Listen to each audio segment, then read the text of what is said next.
Hello? Hello? I think I'm here now. Yes. Sorry, it's like 100 degrees right now where I live, and I'm not used to this heat right now. My window air conditioner is doing its best. I, I don't know if it's doing anything though, to be real. It, it's very hot. So I have my air conditioner on right now. I hope you can't hear it in the background.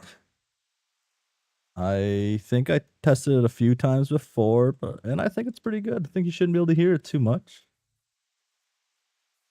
But it's hot. It's hot. Oh, whoa. Are you ready for visuals? I don't know if I am. Been reading so much just text. Hmm. That's a long page. Hmm.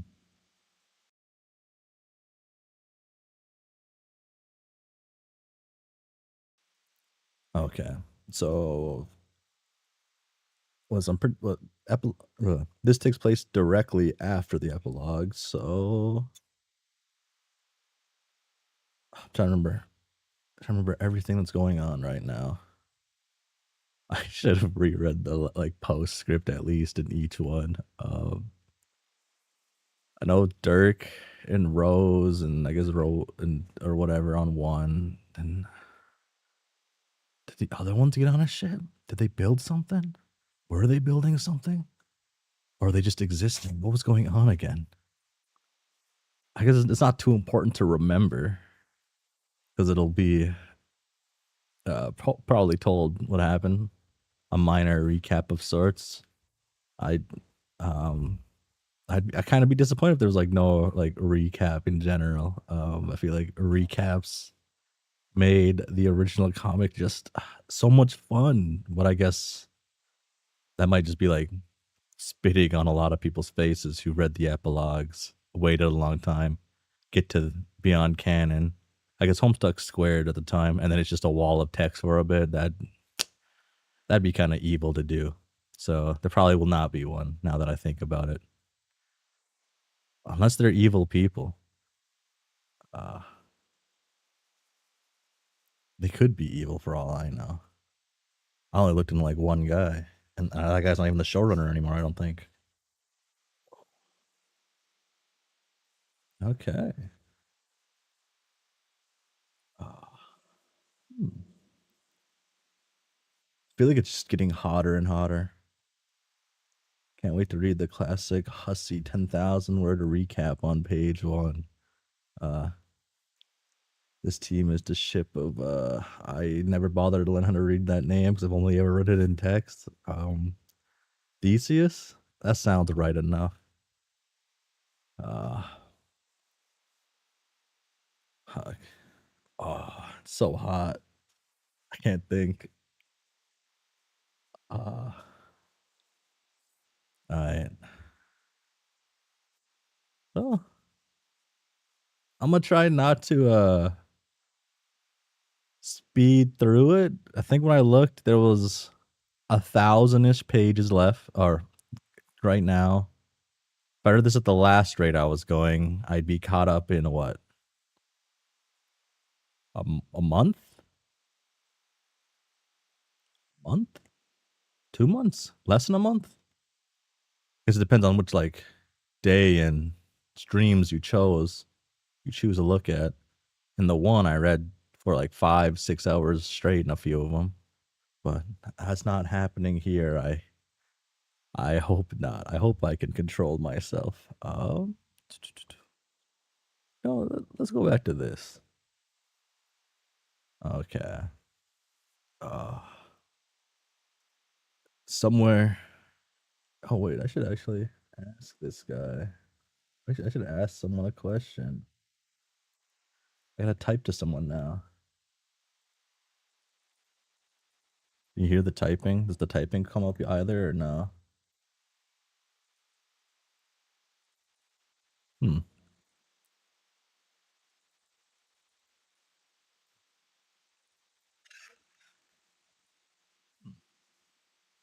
Oh, I did. I typed the wrong. I typed to the right person too. Oh my god. Okay, I gotta get in the right mindset right now. Vriska's best girl only did a. Did she really do anything? If it was all kind of like predetermined, so I don't know. Hmm. Oh, interesting. Can't hear it. That's good. Even when I was talking. Oh, that's nice. Ooh. Does this thing learn? Huh.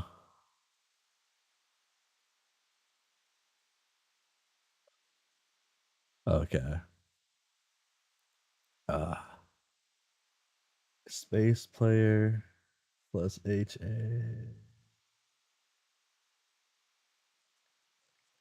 Oh, okay. Okay. I got my answer revealed. I wasn't sure if this person would be able to help out with some parts if they come up. I don't know if they will in the. Well, no, they probably will. Also, because it's a project as it was a disaster. LMAO, you love it. Uh, at least it's not Hive Swap. Hive Swap back 3. Go to the next page now. Oh, Theseus. Oh, okay. It's kind of an ugly looking ship. Like a ugly ass shark, kinda. Oh, it's my boy Dirk. Is he gonna be pantsless? No. Uh,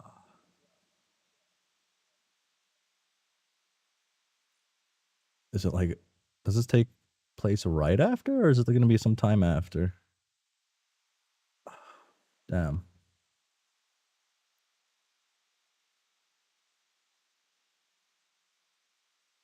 Mao Tai?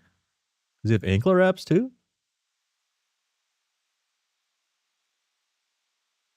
Huh. Oh shit.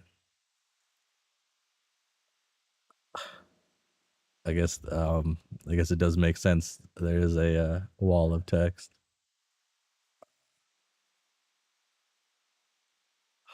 Okay. One more zoom. Okay. Mm. Fuck. Okay. Dirk. Oh, it's gonna be 1,000 pages of text now that I'm thinking more. I guess. Hmm. Hmm. Hmm. Hmm. Oh, can I do this anymore? Hmm. Hmm. Hmm. Some, sir. Surprise, bitch. I bet there was a moment just now when you thought to yourself, oh, thank God. Thank the Maker. Thank literally what the hell ever re- recalcitrant entity that. What does that exactly mean? Recalcitrant. Someone or something that is stubbornly resistant to authority, control, or guidance. Ah, okay.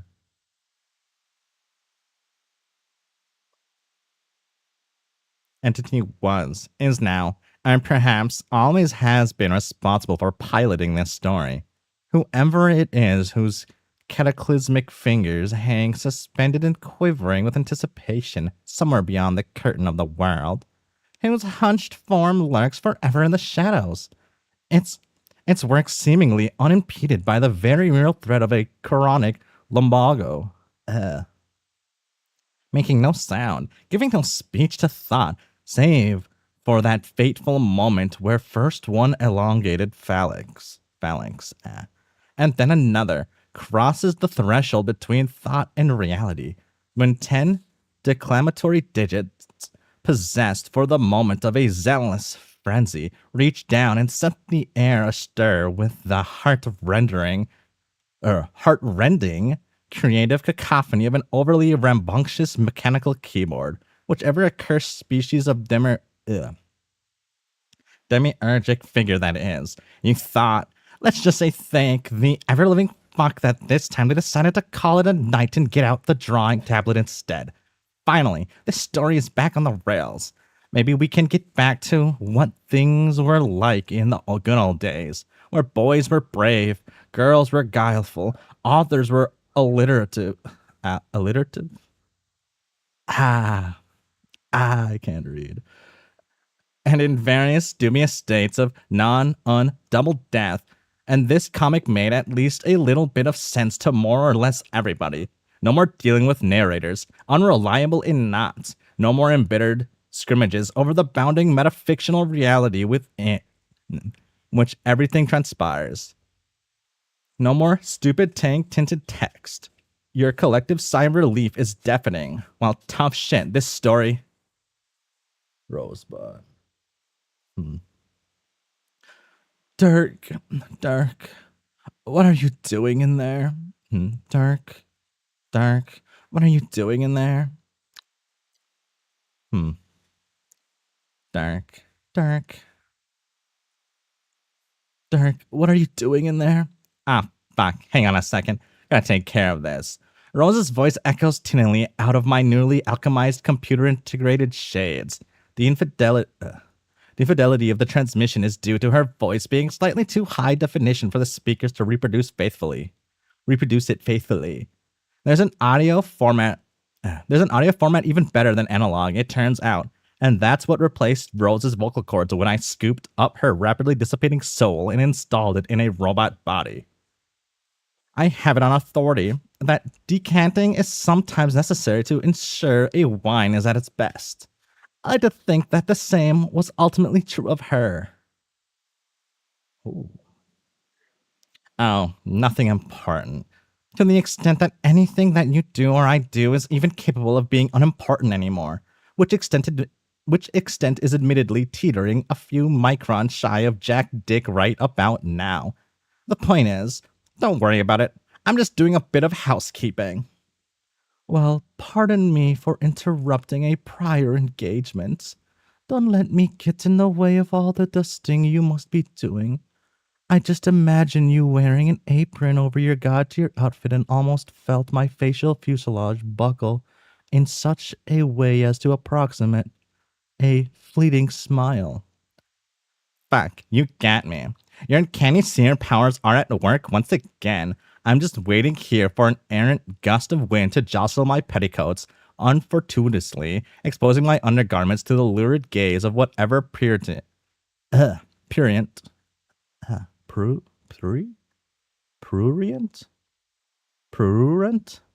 peeper? I feel like I got it in one of those words. Might have been the first one, but I might as well do this every time now. Prurient. Oh, okay. That was the first one. Peeper might be watching. Don't look. I cry in futile embarrassment, but the damage is done. My fragile anime purity has been shamelessly violated. Ah, yes. The animes. A bottomless resource of good-natured humor. That ungodly noise of screeching metal you just heard was my titanium-reinforced thorax crumpling into a cartoonish posture of helpless mirth. All right, we get it. You are literally a robot. No need to keep pointing it out every chance you get. I used to get enough of this with the autoresponder. I'm just playing along. One of the fundamentals of bad science fiction is that any artificial being must make their inorganic nature known to at every juncture they can.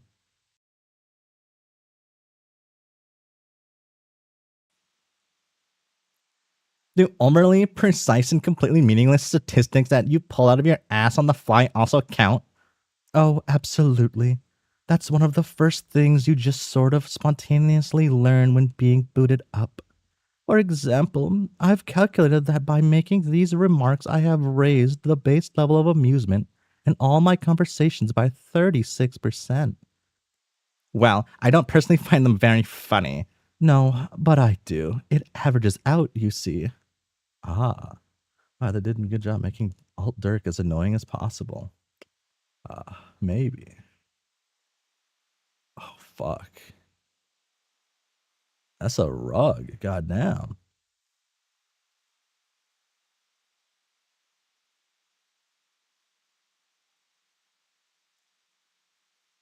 He does his own. He does his makeup. He does makeup. Green or face paint. What's the point of all these colors? Does what? You got the greens, the red, gray. I guess in theory, you can make himself look like any character in the comic with these colors, I presume. If this is black, right? Huh. What the fuck is that? I feel like the art style, even of all the characters, should be rendered in Guardian mode. Oh yeah, it is like a Mao Tai like look, right? Fuck, or it's just I guess he's just a weeaboo, right? So, oh, there we go. Because I guess they don't rap that much, but they only rap the fists. I guess it can go wherever. What if we another one? Does karate do that too? I don't really know what all martial arts do that. Which ones all do? Kickboxing might, I guess. Oh, they're saving her appearance. Okay.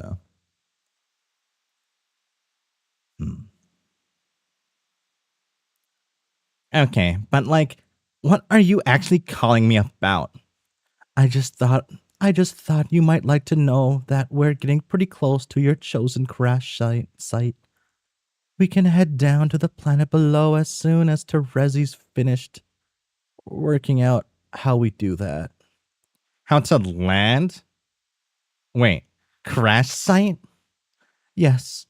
Among the features of the ship that were considered indispensable by its creator, which included multiple fully stocked drink cabinets, a movie theater, an 8-lane shooting range, a landing gear appears to have fallen just a little outside of the realm of vital, or rather, hurtled into the ground, like we'll be doing in case the message wasn't clear. Ah, gotcha. God damn it, English. Assuming your busy work is more or less done by now, I'll get Terezi to set a course, if she hasn't wandered away from the helm already. She's been getting pretty impatient. So, I just want to get this on complete lockdown before I strap myself into the safety harness we'd all better hope wasn't also omitted from the design schematic of this stupid ship. We're letting Terezi smash us into the planet we've been hunting for 3 years? Should she even be driving this thing? 3 years. Okay. Fuck, how old was it? Okay, wait. All these guys are still 23, right? No, I'm not. Fuck. I don't think they all got to the older age. I think it was just me was stuck the younger. Okay. Oh, they're all my age then. They're all as old as me around there. Damn. Maybe older? No, I think they're all my age. So, well, not Terezi, yeah. Don't be such a chud, Dirk. Of the 3 of us, she has by far the most experience operating any kind of flying vessel, and just as much, if not more, experience of crashing them. Besides, it's not like the 2 of us have anything to worry about. It's Terezi that needs to be careful. She's functionally mortal, remember? You mean to say that you don't think we'd be in peril if it came to it? There's nothing about our situation that strikes you as falling within the bounds of precarity as far as the rules are concerned? Oh, you're right. I suppose I hadn't thought of that. But I think we can remain calm in the knowledge that nothing particularly heroic is going on right now. At least, not that I'm aware of. Right. Give me a couple more minutes here, then we can head planetside. There's a few stray dust motes still left to eradicate. Just don't get too attached to having everything organized neatly, will you?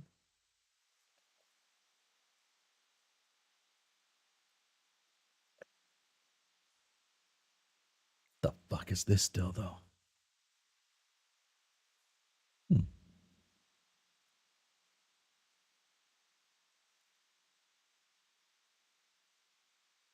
Hmm.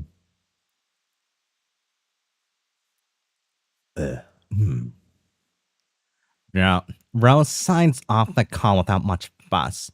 She knows that I'm not really cleaning, but doesn't care enough to know what I'm actually doing. I know that she knows this, but I don't care enough that she knows, nor do I care that she doesn't give a shit. We're all just here, not giving a flying fuck like a normal, functioning group of people.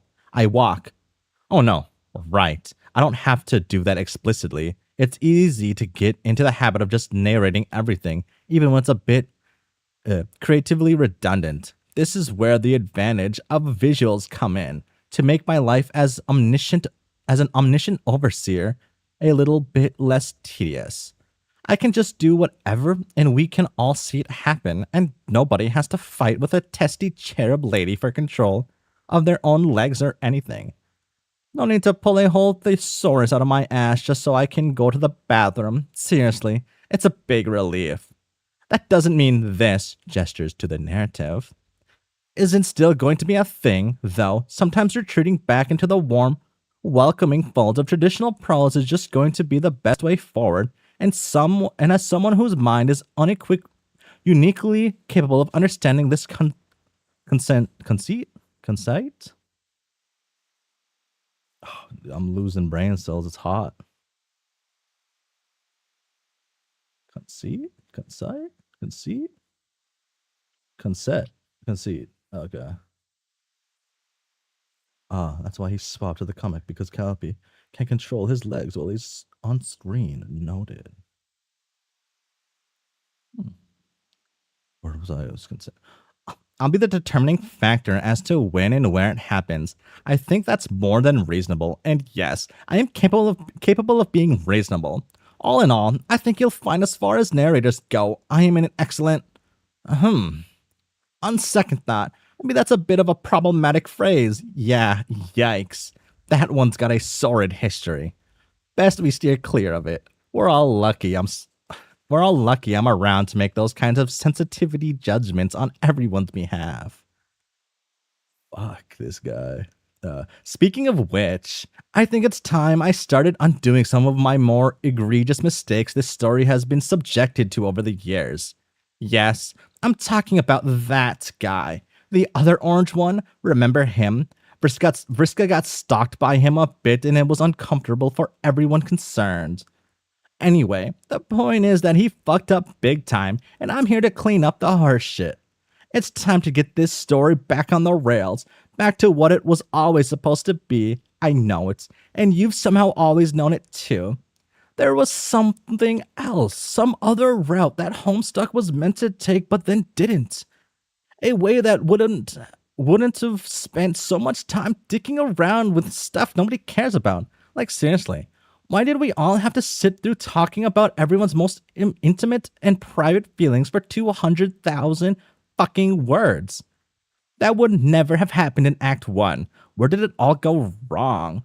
I've had some time to think about these kinds of problems and to come up with a solution, and I'm prepared to do what he couldn't in order to save Paradox Space from the destruction brought upon it. I'll do what it takes, and don't think I won't. The author is dead. Long live the author. Look, I know what you're all really craving. I've been studying canon. Or rather, what's left of it. And I think I've found it. The critical moment in the wake of which everything started to take a nosedive into the protracted, endless slog of sheer insufferability we all got saddled with near the end. This was the single most crucial error in the process that led to the present situation. The day when the story rested screaming from the arms of its readers like a brawling infant carried helplessly away. From then on to be raised according to the whims of a masochistic menace with no thought of you, the common fan. So now I propose we turn the clock back to a better era. and take back what was rightfully ours. No longer will the way forward be subject to tyrannical rule.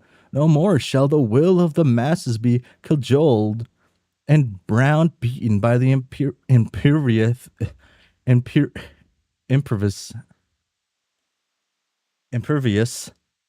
nasty diktat. Never again will we have to endure the terrible beating of wings as the great moth of titillation arrests the humors of an enormous, terrible old beggar whose vulturous, leathery vice grips holds us close and whispers, I know best. In the dead of night, it's time. My name is Dirk Strider. What will I do? Suggest commands in the box above. Okay, that's enough. Okay.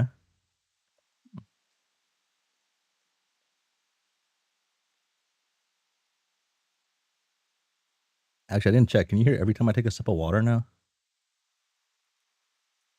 It doesn't pop up on screen. Okay. We did have commands on this page. I assume so. Oh, wait. What's this gear do? Oh. Well, that autosave? What does save the game do? The load game do? Oh. Okay. I never oh. Delete game data. So if you ever wipe your cookies, I assume you're ruined. Okay. Dirk commune. Okay. Oh. Oh shit.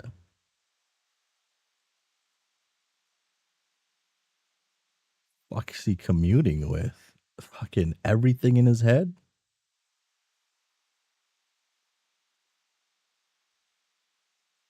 Suggestify.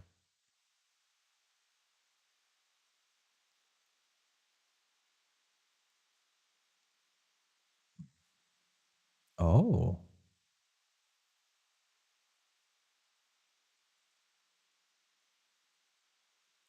Channeling my full potential as an ascended player of hearts, I expand my consciousness to commune with the boundless force of collective willpower that is the internet. My mind floods with its divine potency, a million formless cries coalescing into a sequence of discrete, formal instructions. It is a maelstrom as chaotic as it is deafening, and yet, from this formless, uninterrupted spate of hard, unembellished data, a single suggestion takes form, as if bubbling up from a vast, infinite ocean of possibility. It is a whispered prayer to a compassionate God whose ear attends faithfully the will of his believers. Okay, let's see what you chuckle fucks came up with. Ooh. Is he gonna take a shit on his desk?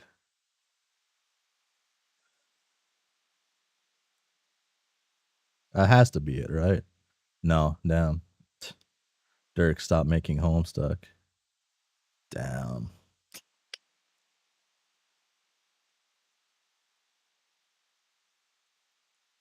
Oh, that's weird. It's like flat, not even paper looking. The fans don't want more Homestuck.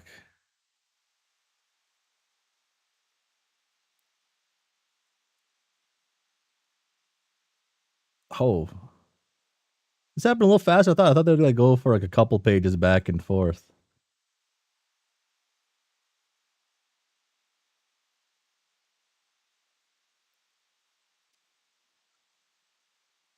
Huh.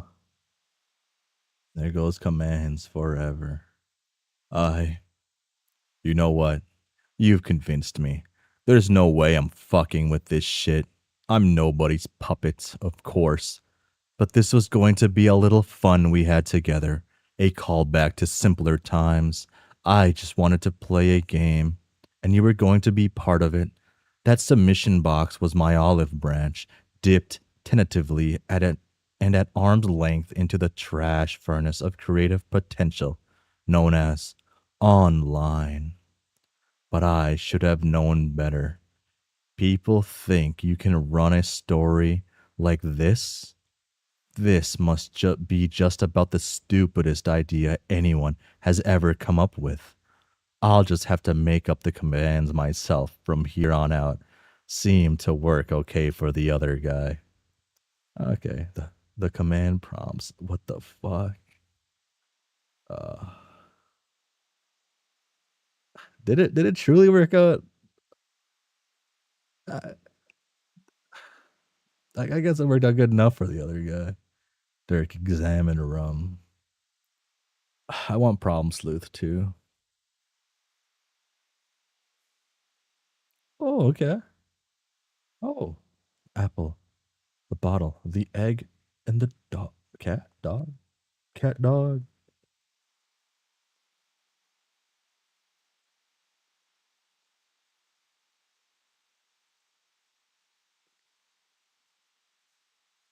Hmm. Whoa, what the fuck? I guess that's that aqueous in him, huh? Oh wait, I can do this now. Way easier. Here we go. That's that aqueous in him. Okay. Oh, the Homestuck books, I assume. I don't know what the fuck that is.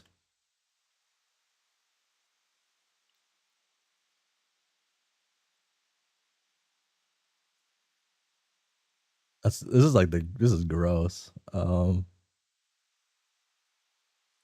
more dowels. Uh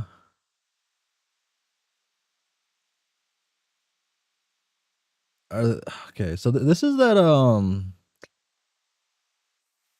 fuck, what are these? I know all three of these. Oh my god. Oh my god.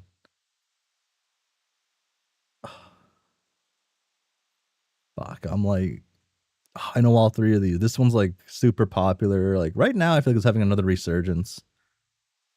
This one I don't think is. Oh my fucking god. I'm a fake anime fan. This is just Railgun, right? Is it just Railgun? No. Like this looks like the Railgun person. Railgun, no, can't be. Did Railgun look like this? I never finished. I never finished Railgun.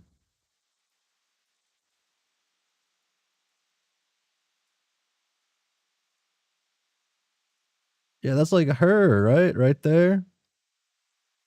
That's her and her. This other one's like what? Ooh, well, well. Fucking. Can I just type in space?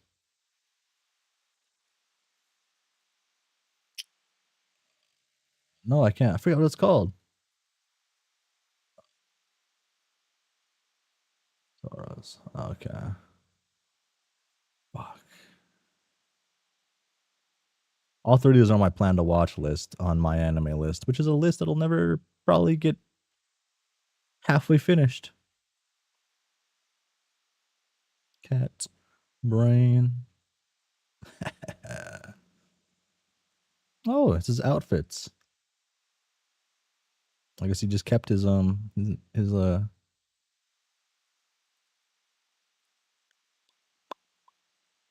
forgot what it was called. I just read it's up dying of heat. The mode when they eat the candy. What else do we got? Workbench. The sword. Oh, it's the book. Is that the Death Tilda one? That's what's his face's book? Trickster mode on standby. Thank you. Fuck. Turnstiles. Is that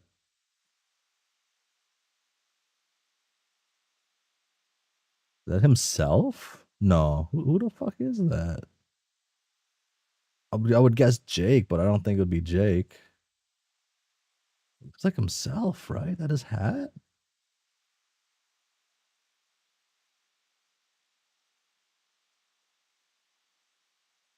Bridge riding. Fuck. If this is a lawn chair, this would be better. Heater, heater, heater. Damn, that's like 4 fucking heaters. But these have a heater under them. Huh. Still don't know what this is.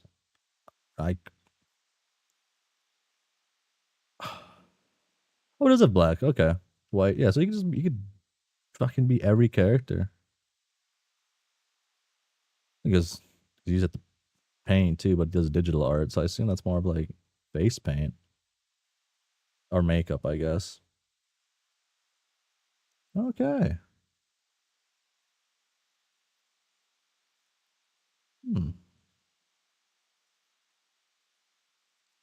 Oh. Thank you. Okay. It's broken, yeah. So the paint makes sense. Okay. The paint, it makes so much sense with the paint there. Okay.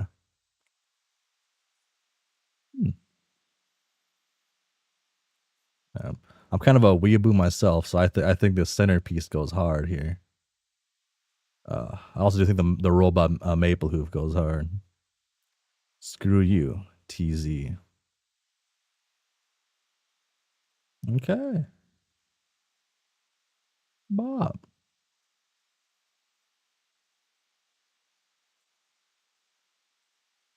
Boom. Okay, let's see what we got on the text. You can probably say everything I was looking at. See. Oh, wait. Dirk, examine a room. See, that wasn't difficult. Seriously, what is wrong? What's wrong with you people? This is my private study on board the Theseus, a light-speed capable vessel built for tearing around the cosmos like there's no tomorrow. This is where I keep all of my prized artifacts, canonical keepsakes, and other assorted objects of historical and or artistic pertinence. Some of these items were really hard to come by, requiring very creative use of my full faculty as an ascended harp player. The rest was just stolen from my friends' houses when they weren't looking. It's nothing they'll miss, though. I also keep my flora of the succulent persuasion in here, so's I can keep an eye on them. Make sure nobody's eating any.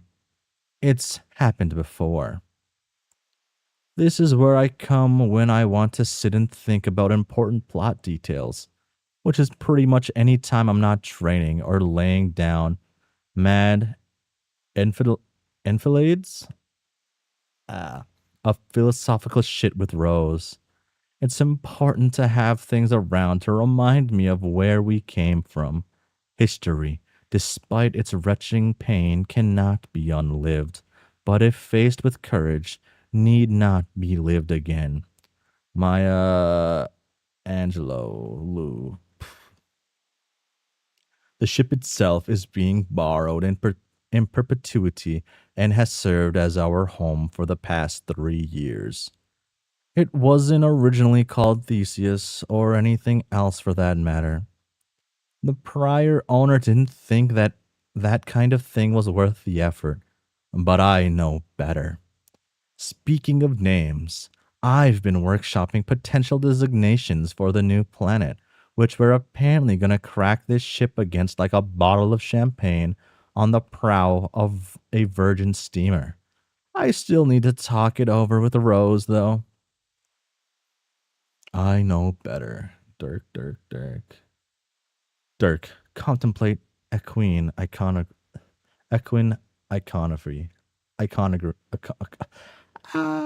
Thank you. Beautiful. Beautiful. Oh, it's a shitty Santa. Beautiful, isn't it? A piece of this quality deserves nothing less than the pride of a place in my private collection. Am I being sincere about that? Who the fuck can even say? A parting gift from an old flame. It was given to one of my splinters in a distant timeline before ending up in my position via lots of complicated shit that I don't want to get into. This painting used to belong to one of the most powerful men in Earth's history, and now it belongs to one of the few people ever to hold him in the palm of their hand. It came with a note, which has since been misplaced, but I know the words by heart. Dear Dirk, in memory of our precious time together, when you look at it, think of me and be reminded of that while we breathe. We hope. Barack Obama. Okay. Dirk, paint, paper, get to work. uh,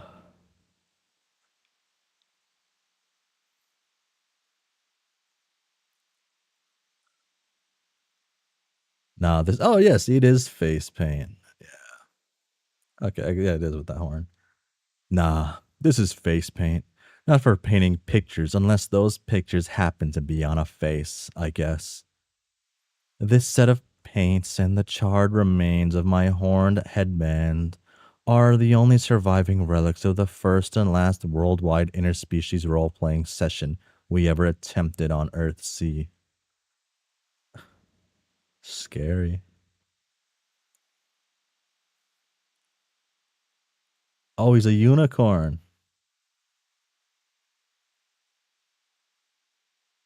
Okay. I like that. I like the one horn.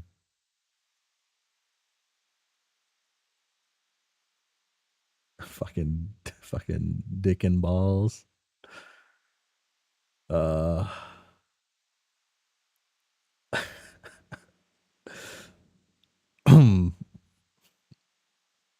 fuck, she's scaring me with that face. Sorry, the dick and balls horns are just too hilarious for me.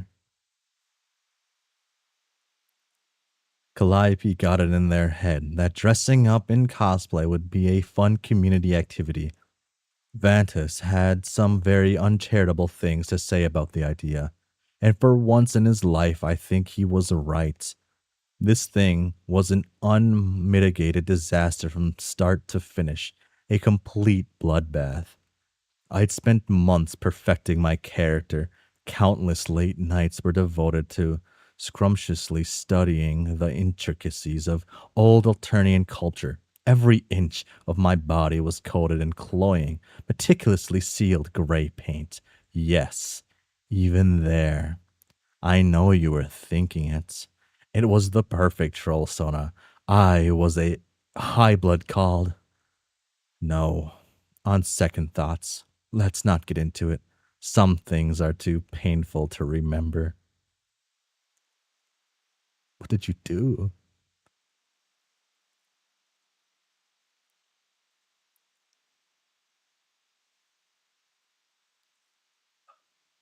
Circumspect delicious houseplants.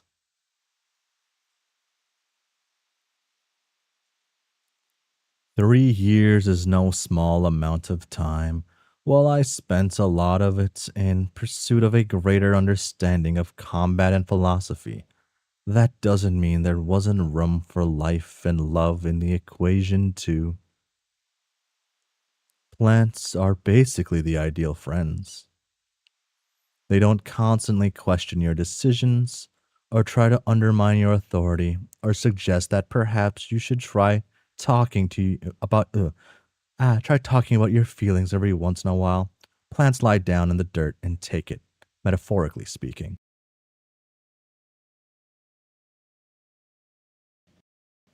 Ow. Sorry.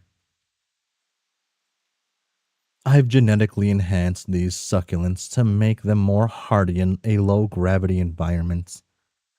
They all got drastically discolored as a side effect, but frankly, they look better like this. The downside is that I'm not the only person who's taken a liking to them. And speaking of which, delicious houseplants. Oh, god damn it. Oh, so the horse? Terezi? Oh, Terezi. Was this a delicious color in the comic? Inspect delicious houseplants. Oh. Okay. Now I gotta. Hmm. Hmm. Yeah. Ha ha ha ha ha ha ha ha ha. You shouldn't have seen your face. It was as planned, featureless as ever, just like the cloying tang of your overbearing orangeade prose. How does it feel to be dancing to someone else's tune for a change, you poofy, panted pomegranate princeling? Terezi, always a pleasure. I see you found the command terminal. Please feel free to stop fucking around with it right about now. You're messing things up before we even get started. Ahem.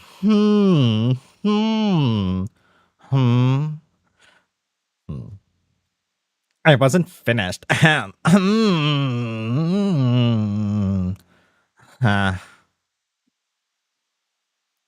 She's not a god tier of ultimates. There was a terminal, they said, somehow. I've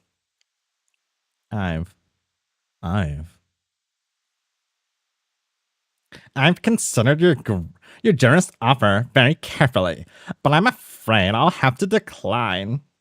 Decline. Put you in my shoes, Dirk. Except don't actually do that because I don't want you to sully these delicious red slippers with your Pseudorifice? Pseudorifice? Pseudorifice? I can't read ninja feet. It seems to me like letting me boss you around for a few minutes is the least you could do to make up for what possibly amounts to the most boring intergalactic voyage in the history of space travel. And considering that one of my 2 prior experiences involved scouring the fractured, disintegrating corpses of Paradox Space for what felt like an eternity, it's not like there was much of a bar to clear. There's only so much a girl can sniff her way through the in-flight selection of East Earth animations before she gets sick of the smell. I'm sorry to hear that, although, in fairness, you came along on your own volition. It's not my fault that Jenny didn't live up to your expectations. That's a lie. So filthy that just smelling it makes me want to go throw up in the nearest toilets. And I had very little say in the matter. We both know that you manipulated me into it with your princely wiles.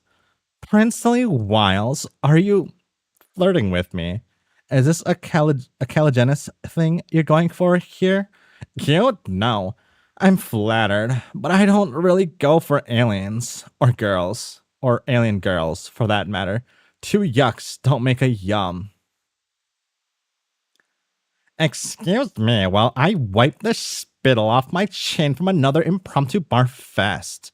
I'm talking about your Genesis frog-sized inability to shut up, which seems to have somehow reached a mass so critical it's opened up a wormhole in the fabric of reality itself. You've started doing that thing again, and it's completely insufferable. Oh, sorry. I forgot how easy it is for you to pick up on it. Imagine that I'm standing right next to you, with a megaphone pressed snugly against your infundibular oral protrusion. Now imagine that I proceed to drove you senseless with said megaphone, and then direct an apology at your slumped, twitching body through it. That is whatever you're doing feels like. It's less that I can pick up on it, and more that it assaults my very consciousness. You have all the subtlety of a culling fork to the thoracic exoskeleton plateau, and it's hardly surprising that I can hear you so clearly. How do, How do you mean? I just assumed it's because you're a seer. It seemed appropriate somehow that you'd be able to sense these kinds of things. Well, it's pretty obviously wrong. Shit for specs. If it was because I'm a seer, then how come Rose doesn't know about it too? I mean, maybe she does, but if so, she's somehow putting on the best act I've ever seen. No, I'm pretty sure it's because of her aspect. What? What? Heart and mind? Mind and heart, yes. The two of us are opposites, right? And when it comes to the aspects, opposing pairs effectively define each other on a fundamental level. Mind and heart, time and space, they're all two sides of the same coin, or one, I guess. 12 sides of the same 6 coins? Sounds complicated. Oh, fuck off. I know you're playing dumb to antagonize me. Oh, well, I'm an antagonist now. That's what I do. Oh my god, get over yourself. I'm begging you. What are you even doing right now? It's a bit hard to explain. If you're so bored, maybe you can help me out here. We can play a little game. I just need you to submit a few instructions into the terminal. Your wishes will be my commands. So you just want me to like down me with this command station for a while? If you want to phrase it in a way more calculated to awaken the hair trigger psychoanalytical instincts of my slime daughter, then yes, I suppose you could say that. Oh dear, let's not rout that sleeping bride beast just yet. Emotion fucking seconded. Look, I'm not asking for much, just a little light action to prepare us for the road ahead. Nothing too off the wall.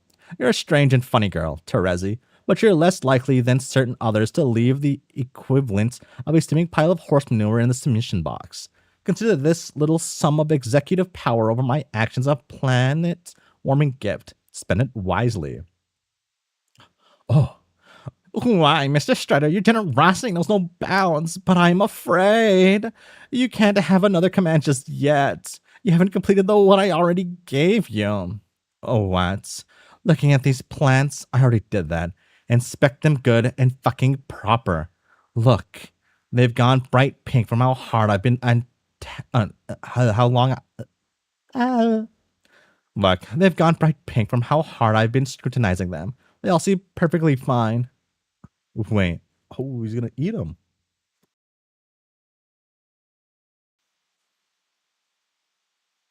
Strider, vision.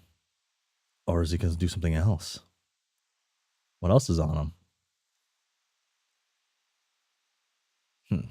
Computer, enhance.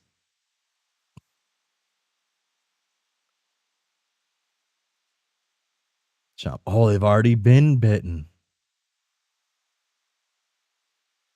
Oh, were there signs beforehand or were they hidden?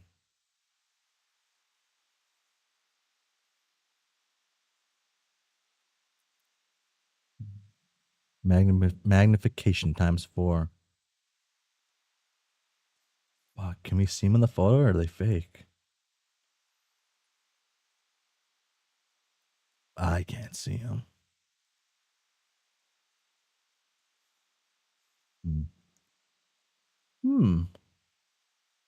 Motherfucker. Okay, we can move on now. I'm not sure I can move on. Some portrayals are just too painful. We've both gotten over worse. Yeah, fair enough. What's that little table next to you? Oh shit. When did My Little Pony get on top?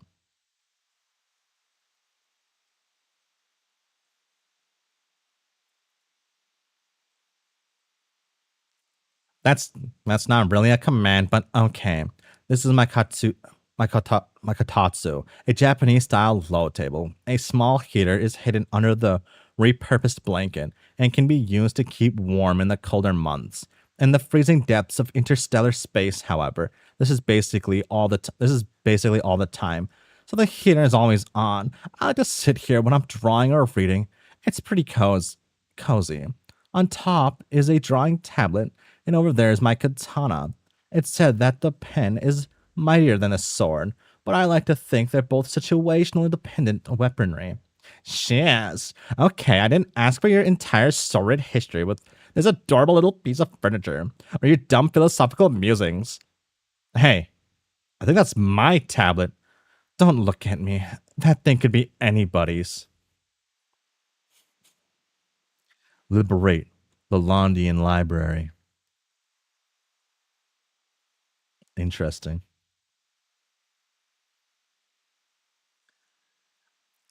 That was one bit of alliterative, but I think you're getting the hang of it. You want me to pick up this book, right? Does Rouse know you've been using one of her novels to prop up that disgustingly tacky chair? I'm still not an expert on Earth family etiquette, but that doesn't seem all that polite to me. Well, no, but have you read it? Yes, or at least I tried to. She gave me a copy too. Copy two once to want to once she finished working on it last week. As far as books go, it's very dense. Just dense enough to support the weight of some Baroque furniture, perhaps. God, even your silly book about horses is an easier read, and I had to get Rose to explain what half of it even meant, especially all those references to ancient Earth culture. I guess of the magic is lost if you're not if you're not adequately boned the fuck up on several thousand years of human philosophy and like 4 dead languages. True. No, I meant the memes. Remember Long Cat Jane? Completely incomprehensible. R.I.P. Long Cat. Okay. Oh, wait. Okay.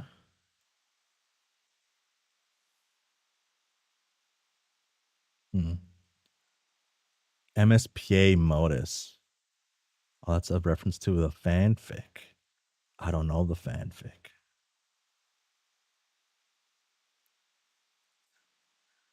Dark. I capsuled the book into my MSPA modus. Forget hash maps, Pictionary, any of that shit. This thing is where it's at. What the hell? The chair was supposed to fall over. I'm not sure I understand. Why would it fall? The 4 legs are all touching the floor. Try not to think about it too hard. Scream like a wiggler and tidy your desk.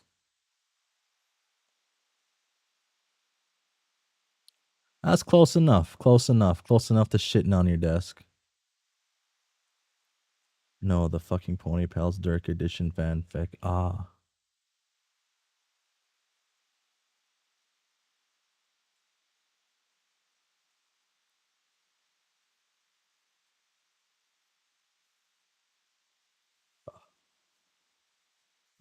Dark. Well, if you insist. Ugh, Dirk, you're not making this any fun at all. You were supposed to make a big deal out of doing that, Swan.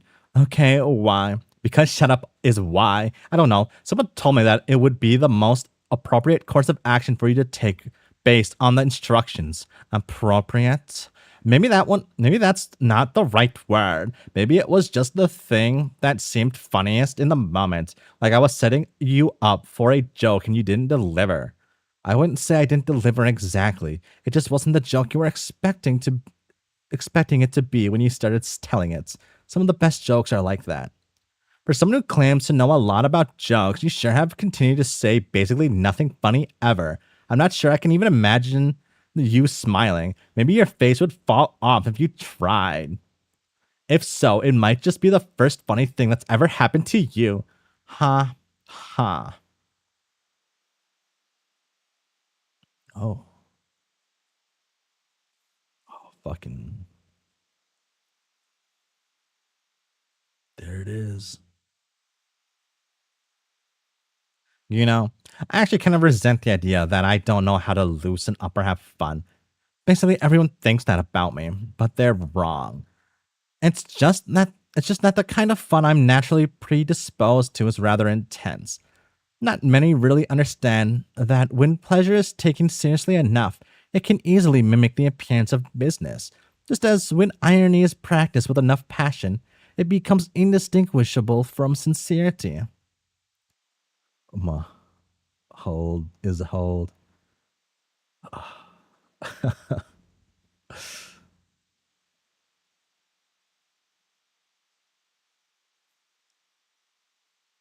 I like this.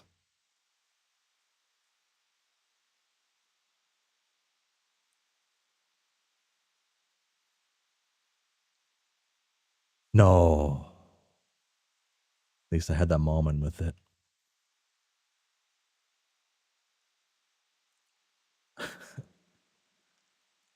Do you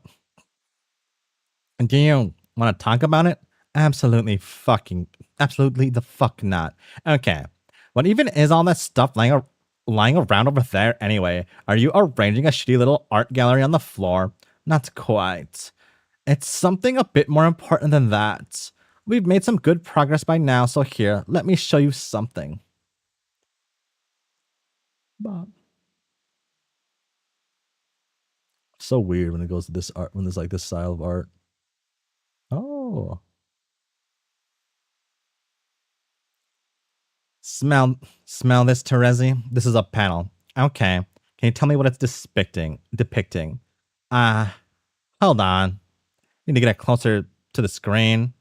Slurp. No, God. I'm having a hard time making it out over the delectable rug you're standing on. That's all right. This actually helps me illustrate my point. The panel is a drawing of me showing the panel to you. Now, what did I do there? You dropped it back on the floor again. Yeah, but in the panel, I'm still just standing there holding it up. In order to communicate what I did to anyone watching, you need another panel to show the result, or I suppose they could listen in on the conversation we're having right now and infer that I dropped it from what you were saying. That would also work. In that case, the words provide the information that the picture would have done without me having to pull a whole new panel out of my ass, just so that someone could confirm that yes, I did in fact drop the panel on the floor. That's the one thing I've always found difficult about making comics with Dave. You have to draw everything. Exactly. But sometimes visuals are just a more effective way of doing things. So finding the right combination of words and pictures to communicate an idea efficiently is where the artistry lies. And sometimes that means dispensing with one or the other entirely when appropriate. Like so. Not again. Oh, simmer down. What I'm trying to communicate to Rezi here is that there really doesn't need to be a panel showing anything at all, or a given beat of the story. Obviously, most of you know this already, since lots of stories get by just well without a single visual element. For the sake of precedent, I'm saying that we can cloak the visuals entirely and continue with narration alone. Replacing the panel with a block of text like this, which we can all call a prattle from now on. Such a device will be vital going forward, and so I dedicate some time at the onset to acclimatizing you to its effects. Its purpose is extremely practical. Things have been going a little slowly for a while, but now see how much we are able to accomplish with just a few short statements. Terezi begins feeling a bit impatient with all the metaphysical discussion and decides to turn her energy back towards the most noble of pursuits, pranksterism. She starts sending out a constant stream of rapid-fire commands through the terminal, her fingers fluttering over the keys like the wings of 1,000 migratory monarch butterflies.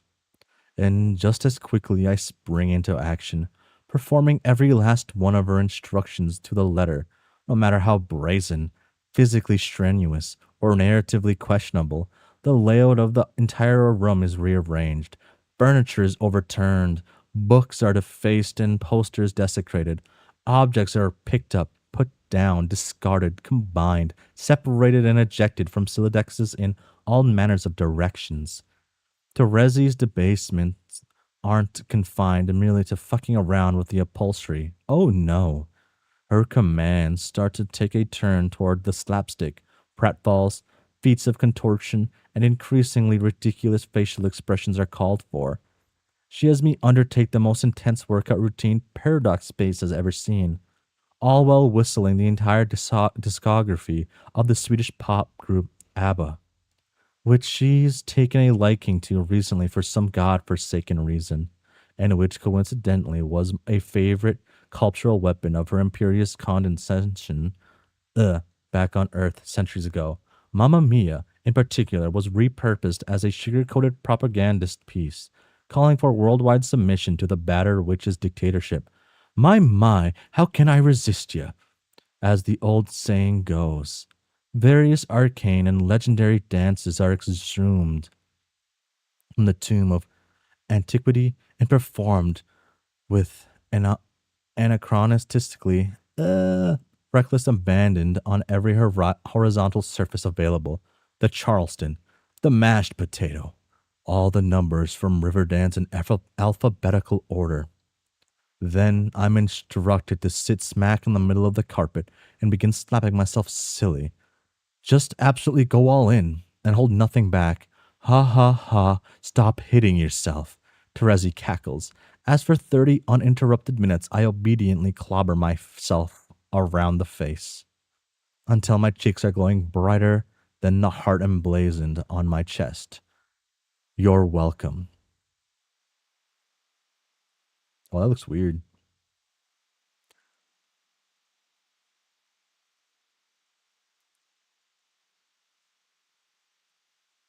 Oh, wow. I just realized how the font looks different. Or am I crazy? Haha.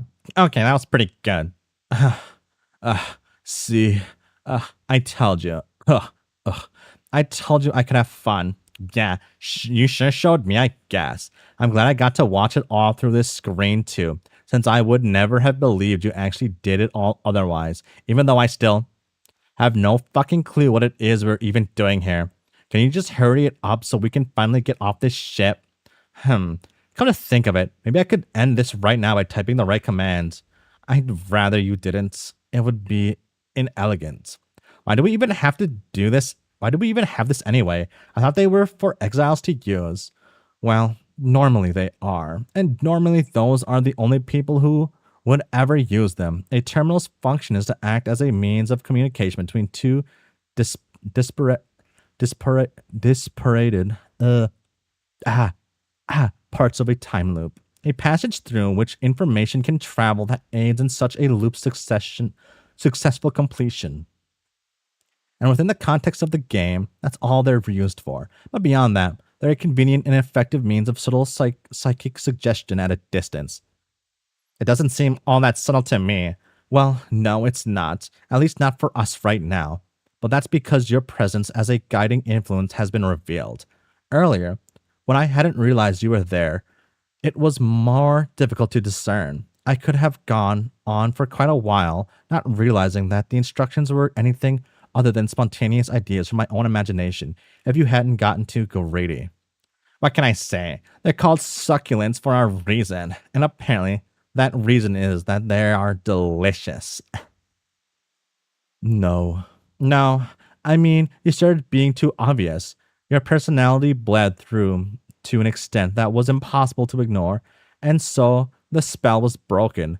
But if someone with a lot of skill gave it a try, there's no reason why you couldn't keep providing commands indefinitely, with the commandee none the wiser. Well, on second thought, that sure sounds sinister as shit. In the wrong hands, maybe. But don't worry. It's just part of the plan. The evil plan. Evil is a very reductive word. I prefer to think of it as just a regular-ass plan. Is all the other stuff in here part of the regular-ass plan, then? Something like that. There's a whole lot of junk. Wow, I haven't smelled some of this garbage in sweeps. Oh, wait, is that... Everything is here so dusty.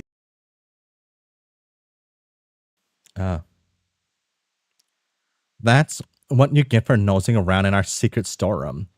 I'd ask you not to contaminate the ectobiological equipment with your own genetic material, but yeah, too late. Sorry. Whatever. I was about to clean it anyway. I don't see what's so secret about this place anyway. I mean, there are only 3 of us on this ship. It's not like there's anyone to even hide things from. Or anything worth hiding for that matter. What's this thing over here in the corner? Underneath this big sheet thing. Don't look there. Oh, shh. Oh, shh. I'm only taking a peek. Terezi, listen to me. I'm just lifting up the corner a little ways. Terezi, please stop talking right now. Dirk, holy shit. Terezi stops talking immediately. Her mind suddenly free of any and all inclinations to take a look at what's behind the curtain. What curtain? In fact, she's quite certain there have never been, and never will be, any objects covered by fabric located anywhere in the storeroom. Ah, you asshole. I did ask you to stop. Okay, actually, fuck this. What am I doing here? Why am I even wasting my time watching you run around in your stupid room full of trash talking to yourself? I've got a ship to crash. She turns toward the door and walks out, past the command station, down the hallway, and into the control room, where she begins the necessary preparations for taking the Theseus out of orbit and down to the planet below. Dirk, get this show on the road. Oh, there's the rear. Oh, no. He's covering everything up with the big old rug? Oh, no, just everything rearranged already. Okay. That's not too... Oh, he took a bite of the apple. Oh, shit. What else did he do? Did he put on face paint? I guess I did scroll down. I didn't see. Put that on the horse. Dun, dun, dun, dun. Did he take a bite of the plant? Just the apple.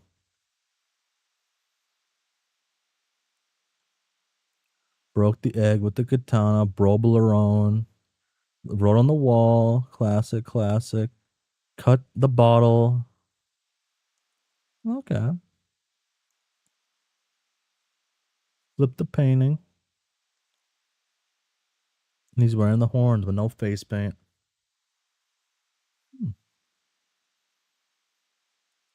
Tidying all finished. In a manner of speaking, I've given Terezi the all clear. Or, I guess, just kind of pissed her off enough to kick this whole thing off once and for all. Okay. So I guess today's finally the day everything's been heading towards. You could put it like that, yeah. At least we're aiming to frame it that way. Our actions from this point on will form part of a crucial inner mechanism, tucked away behind the tightly sealed metallic service hatch of reality. One which will be of our own creation, but which all by practical consideration might as well have been always there. And if we're successful, the distinction won't be significant enough to matter to just about anybody. They'll be too busy getting their minds' dicks collectively blown. Would you say that we're imploring people to suck on this? Oh, absolutely. Get the hand-illuminated invitations ready on the fucking double. Hilarious. Fellatioid imagery notwithstanding, there's something about today that feels exciting. I can understand that. We've been waiting a long time. I was going to say tenuous, with both the positive and negative connotations that word usually has. You've got misgivings then. I wouldn't even go so far as to call it that. What I'm feeling is hard to explain to someone whose being is not inextricably linked with the very concept of fortune. The sensation probably doesn't even have a name, come to think of it. Not too many people have ever been in our positions before. Just about none, I bet. Right. But if I had to describe it, I'd say that misgivings, hunches, doubts, and so on are supported on a foundation of unknowing. And along with that absence of knowledge comes a commensurate feeling of dread or worry. Fear about the potential calamity yet to come. On the other hand, while feeling of positive anticipation also tend to stem from a lack of certainty about the future. The presumption of good fortune allows the uncertainty to become excitement. It's the glee of a child who knows not the gift contains, but can evaluate from prior experience that it's likely to be something good. can't empathize. Dirk, you are tragically capable of sucking all the joy and convivial sentiment out of basically every situation you find yourself in. Thanks. Anyway, this feeling you're talking about, I take it that we're not dealing with either giddy enthusiasm or paranoid foreboding then. No, my point is that the present moment feels like neither of those two cases, but crucially, it's not because there is nothing to anticipate far from it. Instead, it feels like the very notion of fortune is simply out of the question as a means of describing the potential outcome. As though in this moment luck isn't either strictly real or not real, or somewhere in between, but absent of meaning completely. Luck took one look at our itinerary from here on out and said, "You'll just have to go on without me." Luck rolled over the other side of the dictionary and said, "Not tonight, sweetheart. I've got a wicked fucking headache." Exactly. Except now, I'm the one with the migraine. Oh, okay. So she'll get them. Well, whatever that means, it doesn't sound good. I didn't know that robots could even get headaches. I'd say it's more of an ontological existential headache, but that already describes basically everything that's ever happened to us up until now, and also sounds fake as shit. Is there nothing I can say that take the weight off your mind? For what it's worth, I think we've got this plan riding at a level experts might describe as pretty solid. We scanned for suburban technology, so we know for sure this was the right planet. Wheels are already in motion and all that. This thing is on lockdown. Hermetically sealed. Even shit's tighter than a pair of English-occupied micro shorts. You aren't going to believe this, but it turns out that the deranged, horny ramblings of a spurned obsessive have essentially no therapeutic properties whatsoever. And contrary to common wisdom, talking about the problem doesn't seem to have eased my state of mind either. I doubt you could say anything to me to make me feel better. If anything, I feel worse now than I already did. It's like the notion I was trying to describe was so conceptually insubstantial, so resistant to concrete definition within any meaningful frame of reference, that even thinking about it as an idea made me somehow existentially unsound, and not in the way I used to always feel, back before John made the choice to validate our canonical existences exonomically? How? Foreboding I can deal with. I'm a seer. Sooths are mine to say. But this is different. Well, if talking about it didn't help, maybe talking about how it felt to talk about it might just enlarge a problem geometrically. Fair point. Despite what she thinks, little by little, Rose begins to feel her head clear of concern. Semantically dubious or otherwise, her understanding of my ascended existence doesn't include this degree of meta-narrative potency, so her doubts as to my words' healing powers are understandable. I don't take it personally. For someone whose sense of self is so boundless and infinite as an ascended Prince of Hearts, the fact that I'm able to perceive something in any way other than personally might come to a surprise. But then again, taking things in stride is basically my whole deal at this stage. You might even call it my namesake. And so, it's with a stony expression of implacable calm that I endure the increasingly violent tremors now coursing through the Theseus as it begins to breach the new planet's stratosphere. Vibrations unruly enough to turn even the most adamant of stomachs to a nauseous froth. With brow unfurrowed and mouth pixel perfectly horizontal, I withstand the spasmodic adjustments and course corrections, which together comprise a rambunctious intergalactic road rage of a chaotic lawful alien woman with a voracious appetite of alchemically discolored ornamental plants. All manner of shit goes tumbling helplessly to the floor, walls, ceiling, and I don't even seem to bat an eyelid.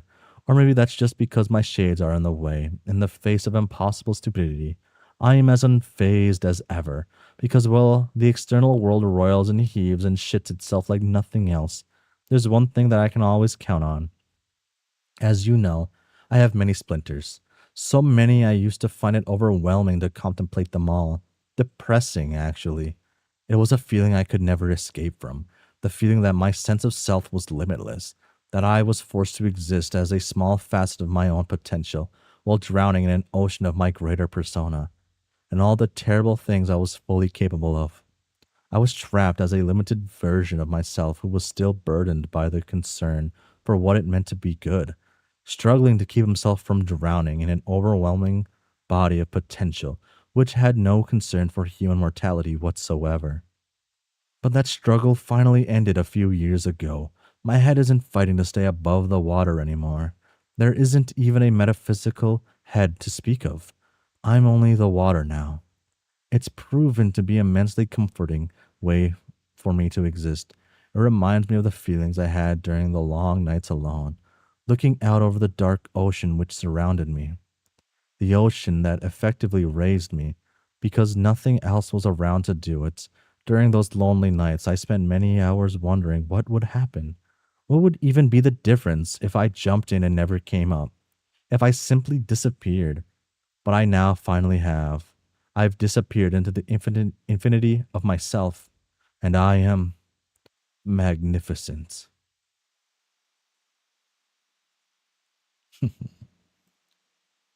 Okay. So we're going to a place that has, I assume, the capacity to be a game world? Would that be the best way to say it? Capacity? Or just the original? But I doubt they'd go to the original this early. I guess the other ones were alpha, beta, yeah. What's that what's that noise I'm hearing? It sounds a little bit like a cat being caught in a ventilation fan of sorts. A human screeching combined with the grinding of metal. Are we even going to make it to the ground? Oh no. The ship's fine as far as I can tell. That's just Terezi laughing. Oh, she's enjoying this, isn't she? I suppose so. Haha. What? The mood is kind of an infectious, or actually. I suppose it's about time we had a little fun around here. Glad to hear it. Rose? Yes, Dirk? How do you feel about games? Oh, shit. To be continued. Chapter. Oh, we got chapters now. I guess that makes more sense. Huh. How long was that? Hour and a half. Hmm. 32. Okay, I could probably continue. Thus ends the prologue. Hmm.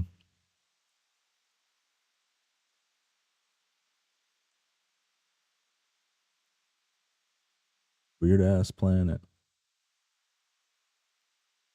One Piece ass planet. No. Okay.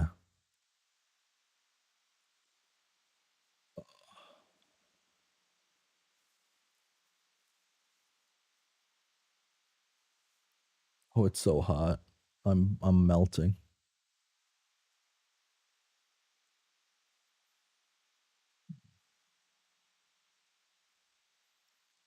I should continue.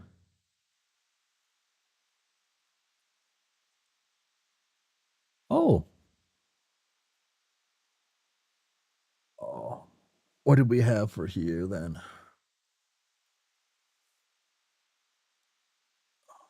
This is this back on Earth C? Because it has to be because we had all the pipes next to John's house. I guess it has been 3 years. Hmm.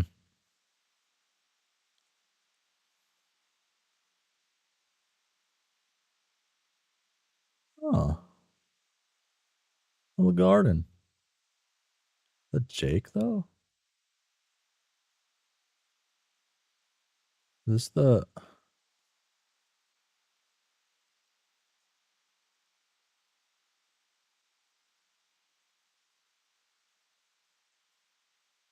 Yeah, so and this is Jake.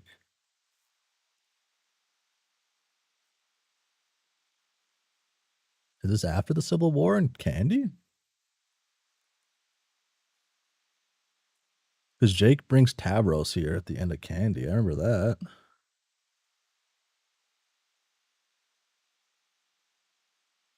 Huh. Unless meat. Fuck. Huh. Okay. The void resounds. Space seizes and warps as the bounds of relevance erode away to nothing but the wishful nostalgia of time past. There's a hole in the middle of the universe, and it is hungry. But the denizens of this particular iteration of Earth-C don't know it. All of this is just business as fucking usual for a planet plagued by war, continuous inclement ghost weather, and the general malaise of being absolutely severed from canon. They spend their days absorbed in the petty and pointless pursuits of having jobs and raising families and falling in love. In the midst of this, a middle-aged man kneels in a garden. It isn't his garden, and he already has a name, but we will begin our story with him regardless. Plants, Jake has decided, are really the best sort of chums. They are quiet, friendly, and easy to please. All they need is a little water and fresh earth, and they are perfectly happy to lie there all day in the sun. And they don't make increasingly inhumane arms deals and appear to talk on talk shows expounding on dangers of interspecies marriage. They have never, as far as Jake knows, fucked a clown. Yeah. As I was reading this, I was thinking, do I really want to start with Jake? But like I want to say, like around here, I was like, no, I guess it makes more sense to start with Jake because we seen his ex-mans, I guess. And they also have like two different ways of handling certain situations in their relationship, right? It was fucked. Fucked a clown. I can't like it's fucked up because sorry. This is off Jake now. Back now to the fucking clown part. Fucking a clown. I can't see it as being a bad thing because like the two best characters in Homestuck, in the original comic, in the later iteration, in the continuation of the comic, I guess, both fucked a clown. The same clown. He does not have around commands like Candy does. Yeah. Uh, the swearing is weird. I guess it would only make sense for Calliope, but the swearing is weird on that. Uh, uh, there he is.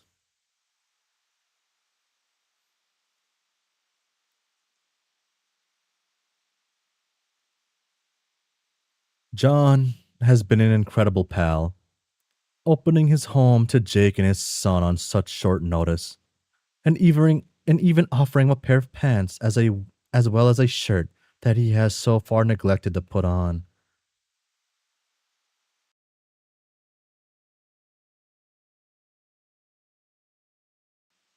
Uh, John's house doesn't have air conditioning.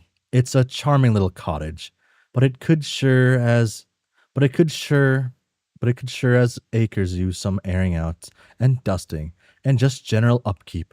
The old place really has gone to seed since John's been away. Jake shudders to think what sort of state his own mansion is in. Jane will probably have it demolished by now, he imagines. It, like the rest of his assets, is in her name. She'd seen to that as soon as they were married. Back at Cheezaker, something, there had been a legion of a hired help to take care of the ins and outs of running a household. Jane's far too busy to bother with such things, and Jake, well, he just never bothered. Why should he? when there were other people to take care of it for him. But the decades of easy living don't change the fact that he spent the first 16 years of his life in the deep, lush bush of the South Pacific jungle. There certainly had been no one to cook and clean and bring down the big game then, besides his grandma, but she had him shooting as soon as he could hold a pistol. No pistols are shot today, but Jake is determined to have the place in tip-top shape by the time John gets back from wherever he is. He hasn't seen much of Tavros today either, but that's not unusual. He's probably out with his kismesis, the one he thinks Jake doesn't know about. He washes the floors and windows, cleans a toilet or three, and chases a family of squirrels out of the inside of the attic wall. They chitter angrily at him, but he doesn't back down. Oh, he's a man's man. As the day wears on and shadows grow longer, Jake washes the dirt out from under his fingernails, and his eyes fall on the bottle still sitting on the counter. John had opened it, but together they'd barely touched the stuff. Jake had promised him and Tabby he'd dry up his act and all, but, well, one thing at a time. Why'd they draw my mans like this? Well, I kind of know why, but I pictured like a different kind of body on Jake. It's the right body type though. Fuck, he's enjoying this shit.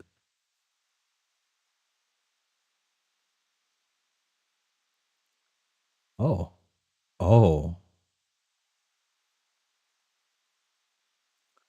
Back at home.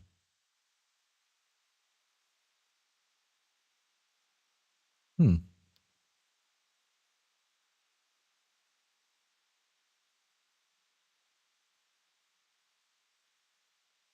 The jungle air is heavy, humid, and familiar. 20 years on, the thick drag into his lungs settle on him in a blanket of nostalgia, reassuring in its discomfort. A pistol is strapped to his leg, and all around him the shadows move in slow, threatening sweeps. He is deeper in the jungle than he'd ever venture in his waking hours. There were places on his island that not even his gran would tread, and she'd been the bravest person he'd ever known. Here there be monsters. Jake doesn't recognize anything. The jungle of his dreams is wild and unknown, and there are things moving in the dense undergrowth. He slaps at a mosquito on his neck.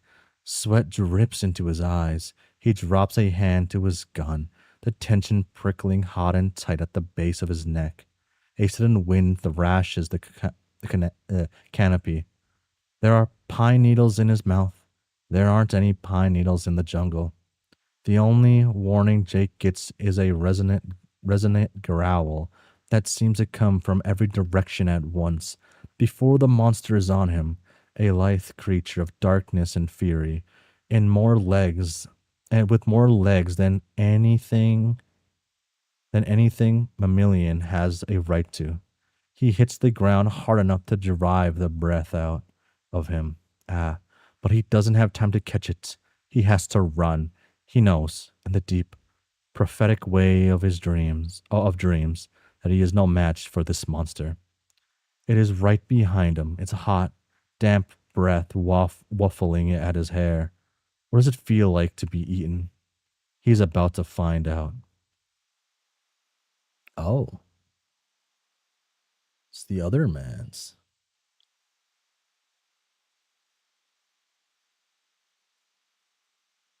Are are they gonna make out now?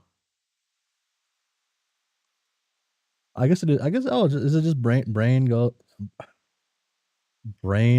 Dirk or ghost brain Dirk? Whatever it was.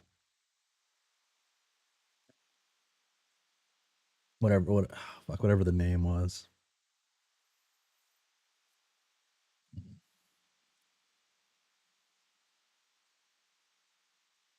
Were his shoes always green?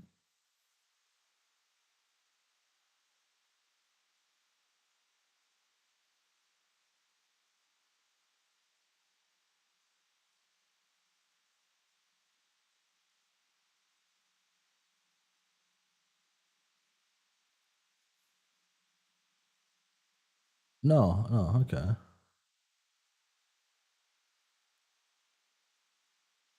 Yeah. Fuck, when his brain ghost dirt, come on. It would be earlier than this, right?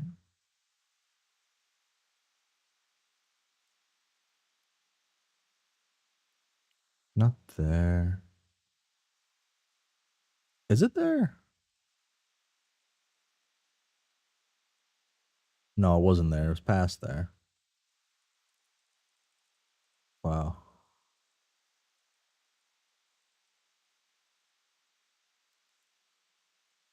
Oh, wait. That's the robot. Damn. No, but he looks exactly like Dirk. Okay. I know God form me has like the pink or whatever. Shoes. Was it pink? Blue? One of the colors. Hmm. I, hmm. Tally ho. Who? Dirk? You're welcome, but you're dead. Nah. Yes, you are. I know that much. I saw your body. I carried your coffin chock full of all those stupid fucking swords. No. Don't nope me, mister. I know a dead Dirk when I see one. Sure you do, but that wasn't me. Are you really surprised to find out I got a couple of spares? So what you're saying is you aren't my Dirk? That is a whole nother conversation that we really don't have time for pertaining to exactly who or what your Dirk actually constitutes. Do you mean that Dirk from your timeline? Then yes, that Dirk is dead. If you mean Dirk that you fucked and then ghosted, no, I'm not your Dirk. Fucking you fucked and then ghosted. Damn.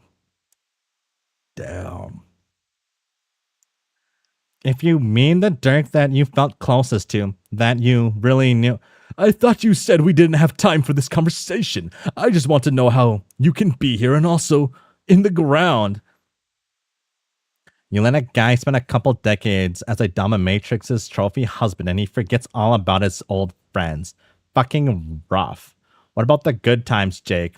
What about when I almost made you shit your pants in front of a blue girl? Ah, brain ghost Dirk. Ah, yes. Gave him a boner. In the ghostly flash. Crumbs, bro. Where have you been? I could have used someone on my side. You just disappeared one day without even the odd toodaloo to mark your passing.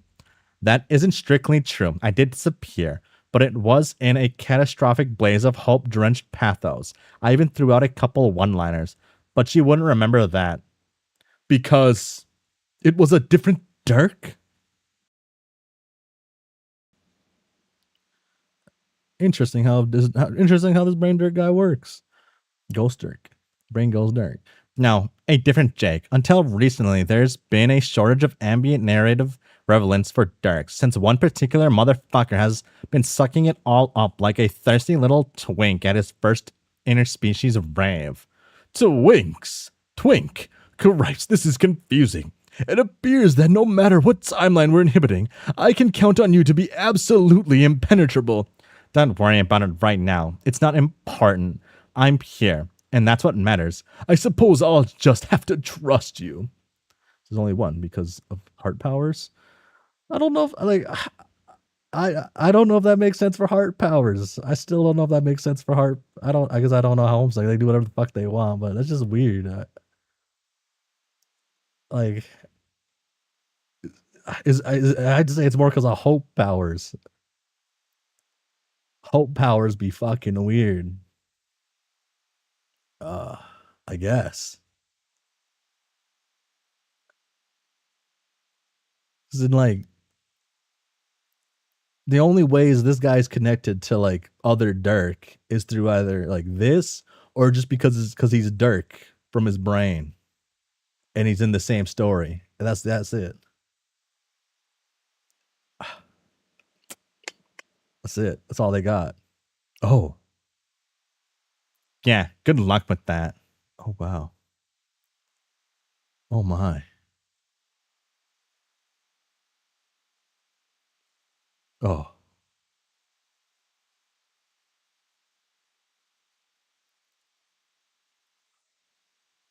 I like these two. Used him up for a while.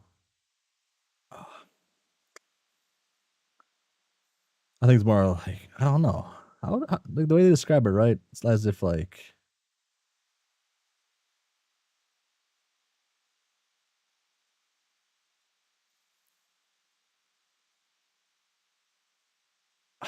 I guess narratively speaking, he counts as a Dirk, I guess, in the story itself. I kind of hate that these turn purple, but I guess it makes sense because, you know, you click it.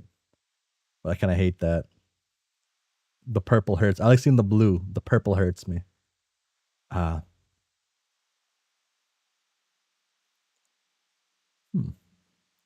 Consciousness hits Jake like a bottle to the back of the head. In fact, the bottle is on the table, tipped over and sluggishly dripping from the mouth. The kitchen reeks of whiskey and his head pounds. At least he'd been home alone, and nobody had seen him slip back into old habits.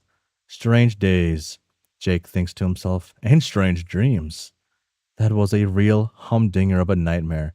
He hasn't dreamed of Dirk in years, and it had felt so real, almost like he could have reached out and touched him. Yeah.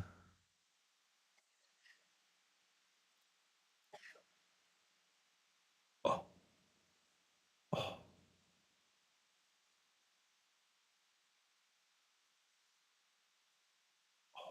Fuck. Is he just a recurring character? Is he going to be a recurring character at 47? Okay. Oh, by Jove, mate.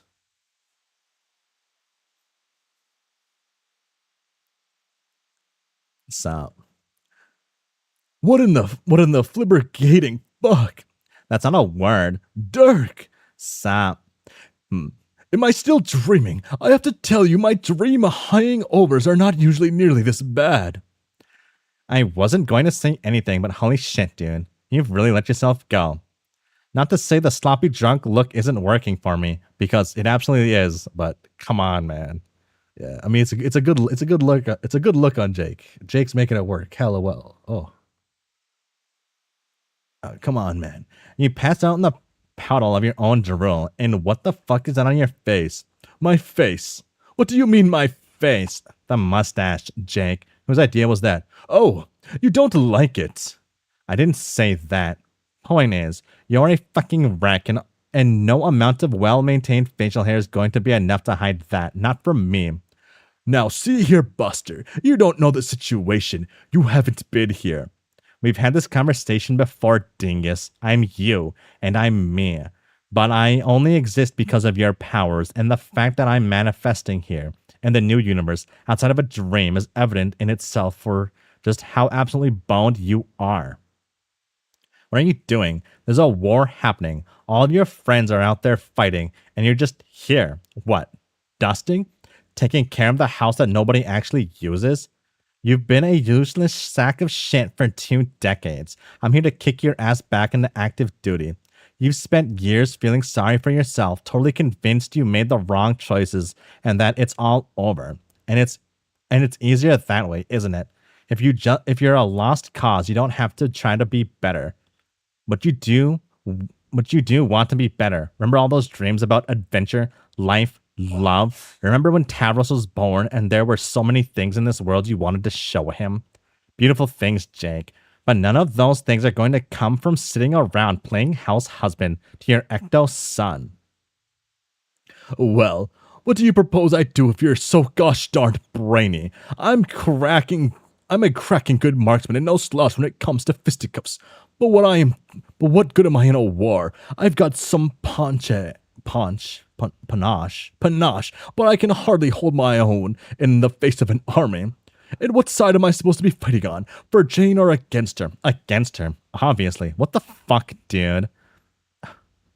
But you were the one who wanted her to run in the first place. You wrote her bloody speeches.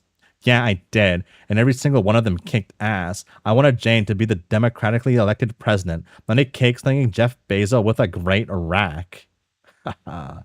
Jeff who? Don't worry about it. The point is, you have a chance to make a difference. You're in the perfect position to infiltrate her operation. Like a spy?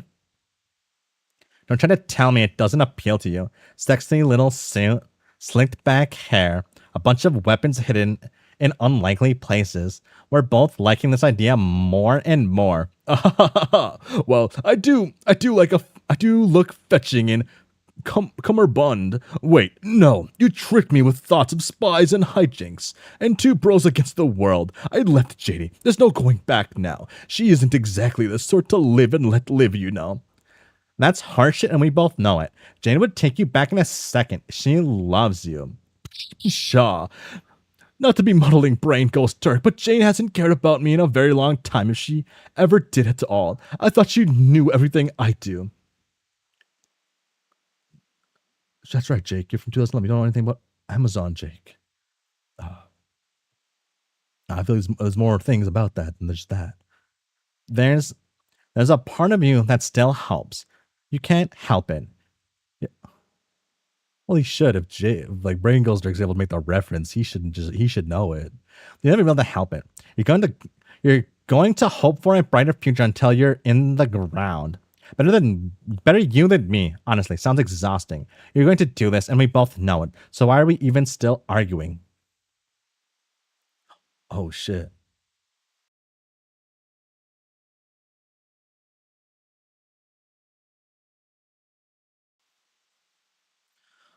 Oh my god, do I get to see Jane? Oh. Ah.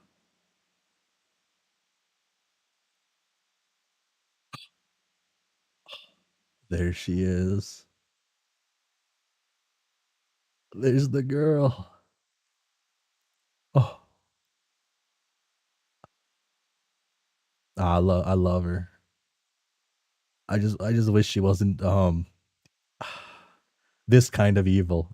There's other evil that's like, yeah, I can kind of ignore it for a bit, you know, but she's like a specific kind of evil that's kind of against my fiber of being, kind of. Well, it just is. Thankfully, this is a fiction. This is a work of fiction. I can still love my gal.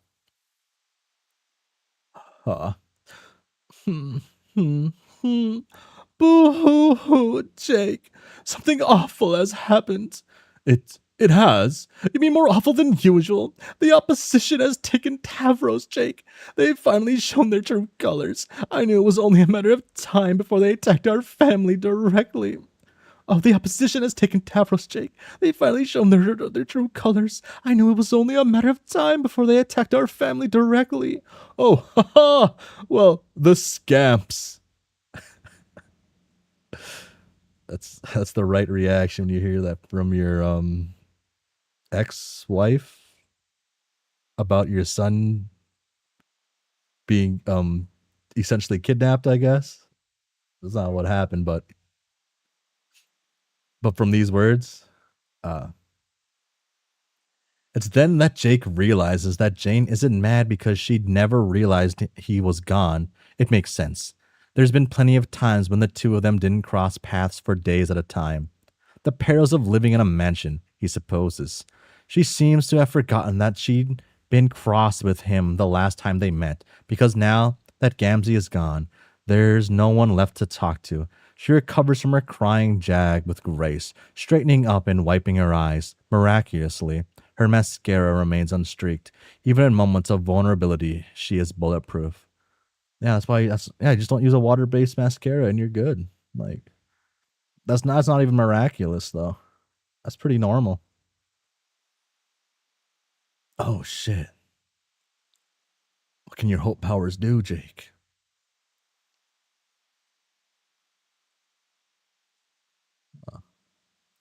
Jake stands there and listens as she lays out her plans.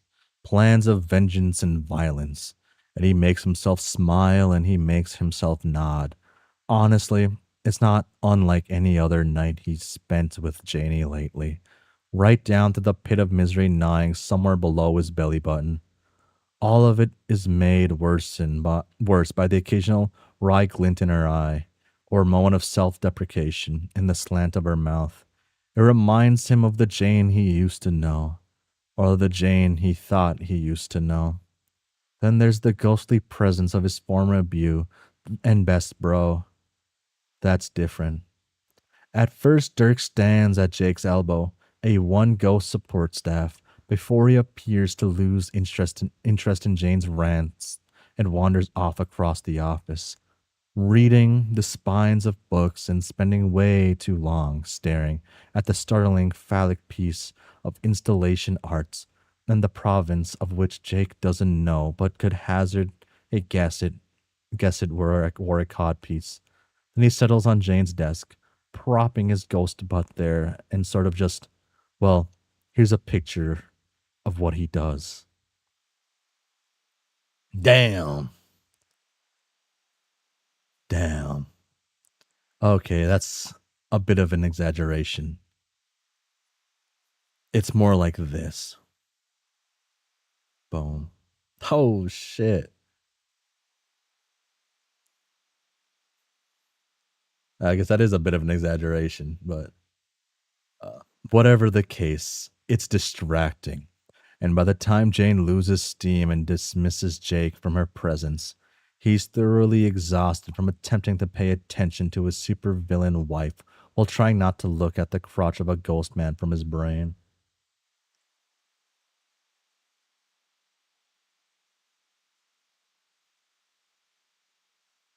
Ugh. I like that. I like that. You just put that on the fucking John shirt.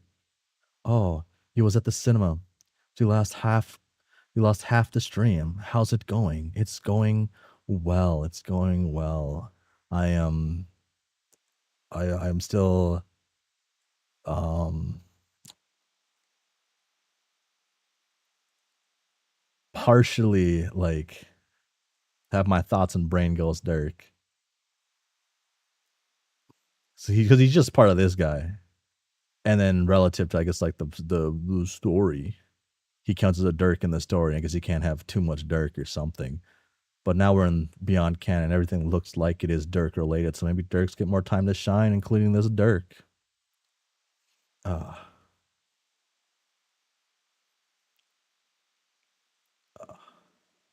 oh, and I saw my my uh my wife. I'll call her my wife here. Uh, uh These convoluted. So like I think like so like he counts as a Dirk in the sense of the story, right? He doesn't count as a Dirk in the sense of being a Dirk for like the ultimate self, right? Because he's not because he's not Dirk. He's still Jake. He's still part of Jake, and it's just Jake's hope powers, right? Or that's how it makes sense to me. Like I don't think it would make sense if he's part. I guess it'd just be whatever they want, right? Story. Our wife. I have claims to Jane years after everyone else. I think mine are the most make the most sense. Dirk counts as a Dirk if Jake believes enough. So that might be the only argument that could be plausible. If he was Ultimate Dirk, he'd be Ultimate Dirk and not Jake. Well, if we had Ultimate Jake, though, this would still count as like Ultimate Jake because it's from his mind, right? That's what I was saying there. Why is it so hot? Oh my god. I live in northern Minnesota. Why is it 100 degrees outside? I was in LA last week. No, yeah, last week. No, the other weekend. Yeah, last week. And it was nice. It was colder there. I'm so sorry. It's just hot. It's just hot, and I'm losing my mind.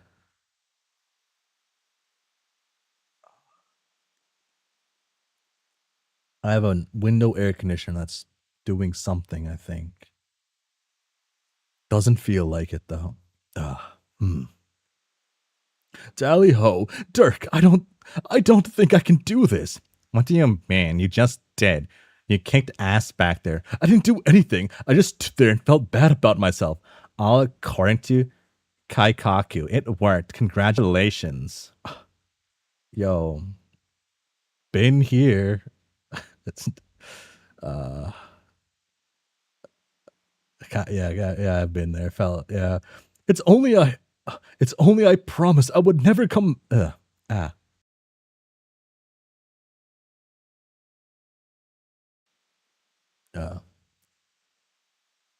Keikaku means plan. Thank you. Thank you. I'm not I'm a failed weeaboo. Thank you. It's only I promised I would never come back here. Promised? Promised him. Myself. I decided that enough was right and jolly well enough. You say you know your onions when it comes to me and my troubles, but you just keep asking stupid questions. John and I had quite the gab fest the other night, and I felt hopeful for the first time in years, like I really could turn over a new leaf, and it all felt like berries from here on out. I really didn't think I'd fall off the wagon so quickly. I don't think being here is good for my emotions, to be honest. Yeah, probably not, but that's okay. They don't matter. Thank you, Dirk. Thank you. Oh, I suppose you're right. With masculinity and all of that, a true man's lip remains stiff even in the harshest of circumstances. Don't know anything about stiff lips, Stone. But that's not what I mean. It's not because you're a man, you're a god. Oh, right, that.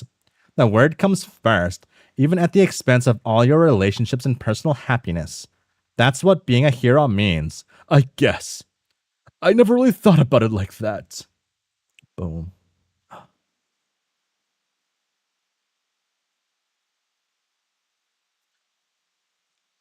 Think what you want about Jane, but at least she realizes that none of you can ever be normal, and she never bothered to try. Can it really be a god complex if you're actually a god? People like us don't get happy endings. That's bleak, Dirk. I don't think I could possibly believe that. I know you're born from all the little bits and bobs inside my mind, but boy, I don't think I've ever thought something like that even on my darkest days. Yeah, that's probably more a Dirk thought than a Jake one. I told you. It's hard to tell sometimes. Is that really how Dirk felt the whole gosh darn time? It doesn't matter. Bob. Chapter 2, Clown Logistics. Fuck.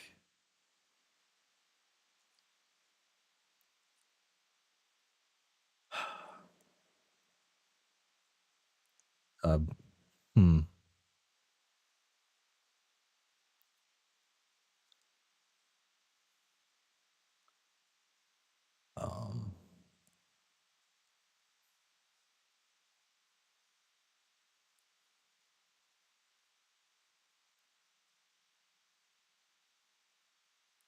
Sorry, son. I wanted to look at my wife a little longer there.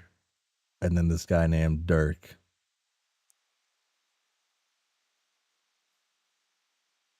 Okay, hold on. Actually, if I'm gonna do that, I'm gonna look at the other guy too. There we go. Fuck. This is such a fucking pose. I like this a lot. I like this. This is good.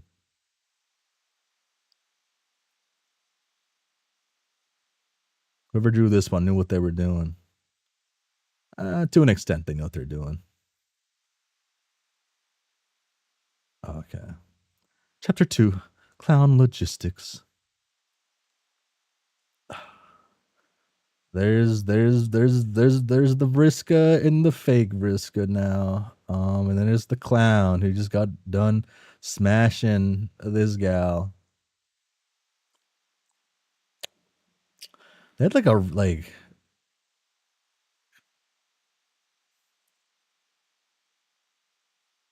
I gotta say, it was probably a very fun experience for them. Yeah, but I have seen people cosplay this girl. Then that is, I have seen this. Mm. Mm.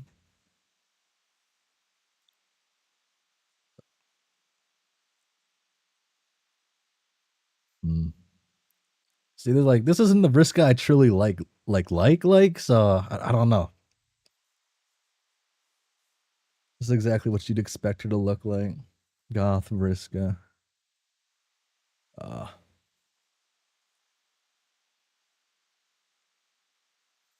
mm,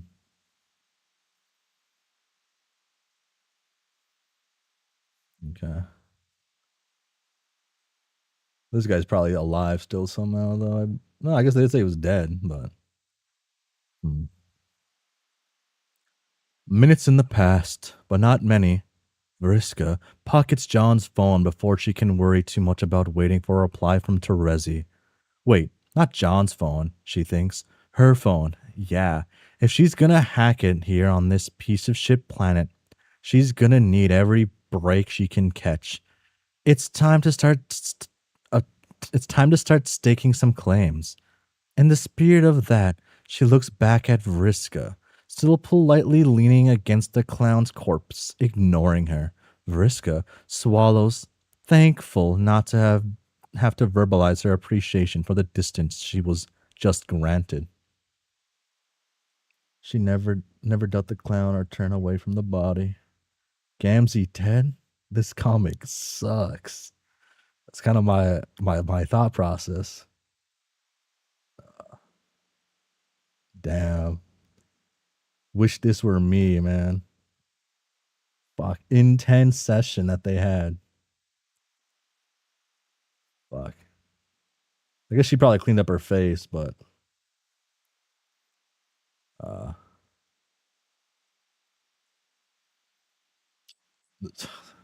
she's not hot shit so far.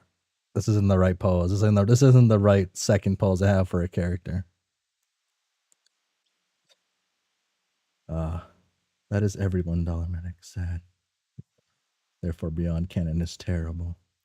Vriska grins up at her, shielding her eyes from the sun. She is a poised, lipsticked reflection of unkept original. Vriska is suddenly acutely aware of the dirt ground into her clothes and face. She flexes her hand and the dried purple blood cracks and flakes. Oh fuck! How did I make this one sound? Ugh, black sheep.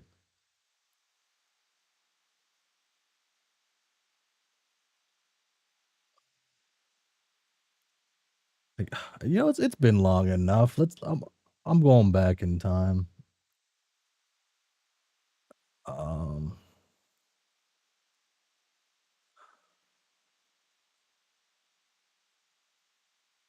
I miss the burger sometimes. I don't know. I don't think anyone here's seen the burger. I miss the burger. Uh, uh, uh,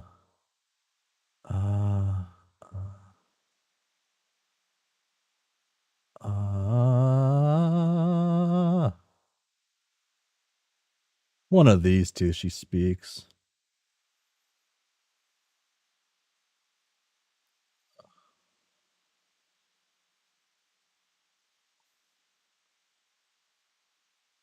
I guess it would make more sense if I like.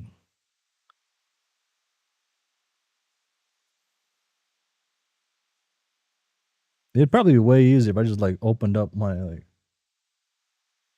Homestuck epilogues and seen when they talk. Let's check out chapter the page 37. Okay.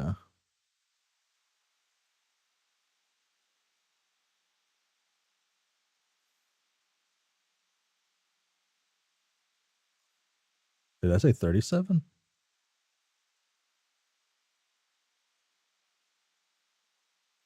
I must have said that.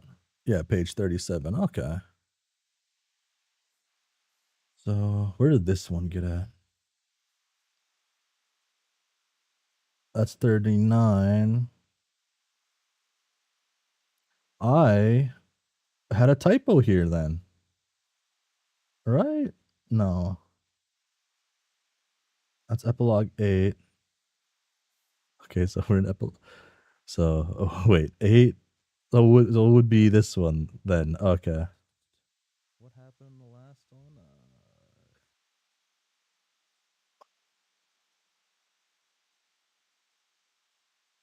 What was the bit for this one?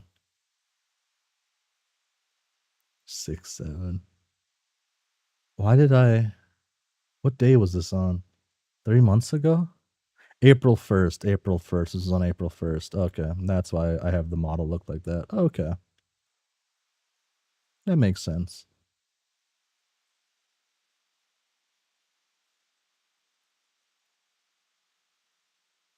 Making guess so. What's with all the cloud shaped like John stuff? Like that one there, that's a big dollop of shaving cream, right? Nah. That's just a normal cloud, I think. Oh, okay. I guess that was actually kind of what I was gonna do anyways. I guess I didn't forget actually. I did remember what I did. Okay. Huh. I doubt I could redo it, but what about it? Yeah, I'm not feeling very parenthetical. I'm gonna need to be Vriska again. Fine by me. But we can't both just go around being Vriska. If you want to keep hanging out, I mean, which I assume you do. Duh!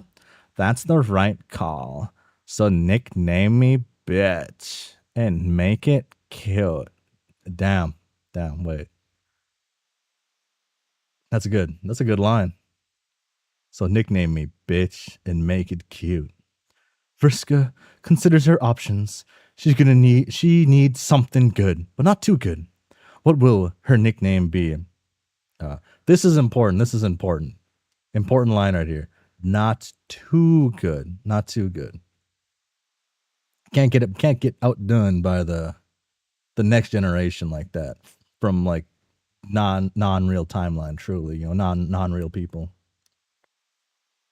What will her nickname be? Oh, there it is. Did she just do that? In her own blood? Where's the purple on the lips? Sorry, I feel scammed a little bit. I'm looking for the okay. I like that though. It was the only natural progression you could have for keeping this character in the story when, I hate to say it, I feel like I guess this is more like for fans, right? I assume Homestuck, like Beyond Canon, Homestuck Squares was for more likely just make fans like have fun and have more fun with the story and stuff and to continue it. So you need Vriska, but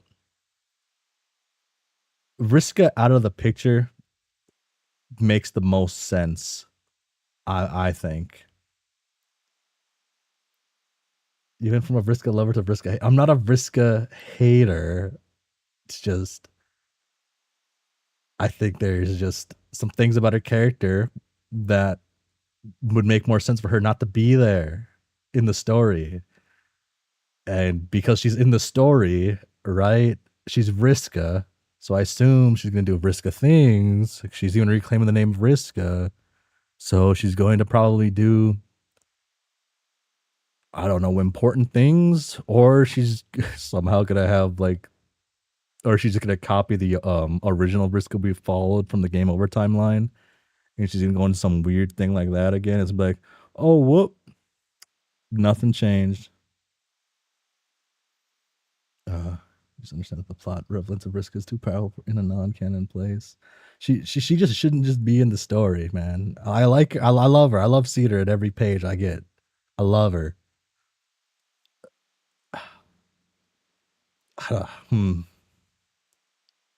Possibly go wrong. I really hope we look away from the clown. The clown disappears.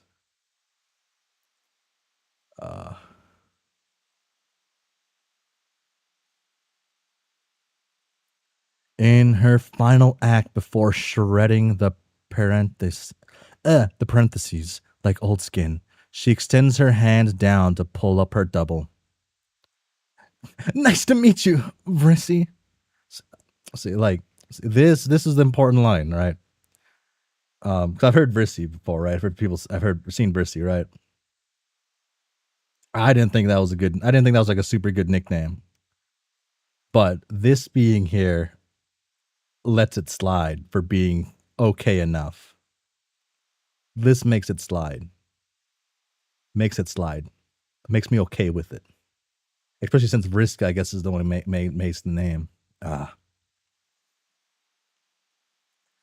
Vrissy smirks and takes Vriska's hand, letting herself get pulled to her feet. It's so hot.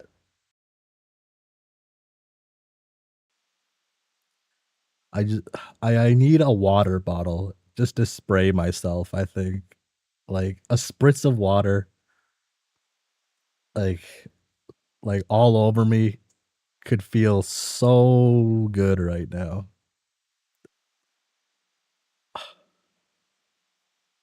I'm a risk or the temperature. I'll be real. I don't know if Vriska counts as like herself as hot. In like the traditional terms. Like I think she does things that it makes actions that are like hot. But her herself, I don't know. She's no Jane, you know. Fuck. She's no Jane. Fuck yeah. I love it. So now that we have that locked down, what's first on the list of awesome shit we're gonna do together? Well, I know I just got done telling you not to talk about it, but we should probably do something about this body. Yeah, I guess we shouldn't just leave a dead beloved religious figurehead laying around in the bushes. Even if he sucks shit. Especially if he's rich Auntie Crocker's right-hand clown. Well, what do you think? I don't know shit about this place and we need to move fast. No any good culprits. I told you already. I don't ever get up to anything nearly as interesting as you did. Till now. Weird. Yeah. Anyway, I have some people I can call. Hold on.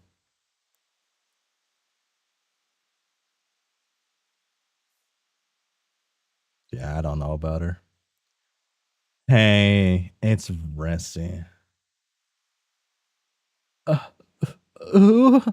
Vriska? Yeah, but Vrissy is a thing now. A roll with it. Okay. Vrissy, we kinda need a ride. Yeah, just some other people. No big deal. Are we acquainted? Yeah, you know them. In a way. What does that mean? What do you think? What do you mean? What does that mean? It means turn off the fucking autopilot and get this speeding out over here to find out. Okay, I'll leave presently. No, I'm doing the wrong voice, aren't I? I'm doing the wrong voice. What was I doing for him? Oh, was it just Oliver Twist?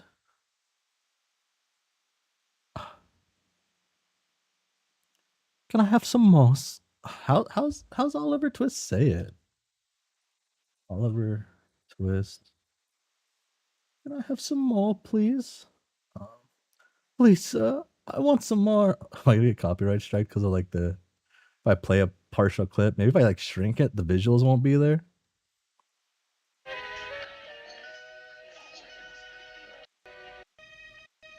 Oh, there it is. Iconic scene. Actually, I think I watched this movie like last month.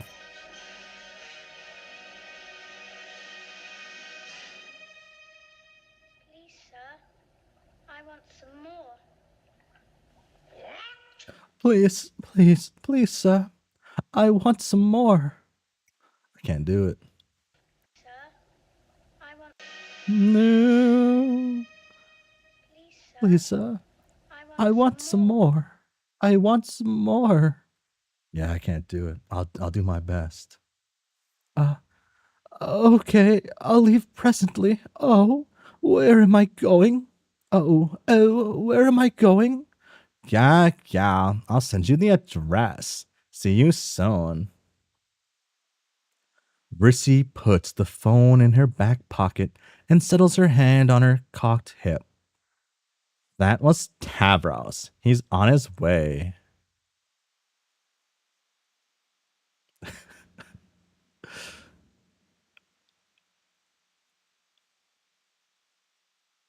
Yeah, where's the fucking purple at?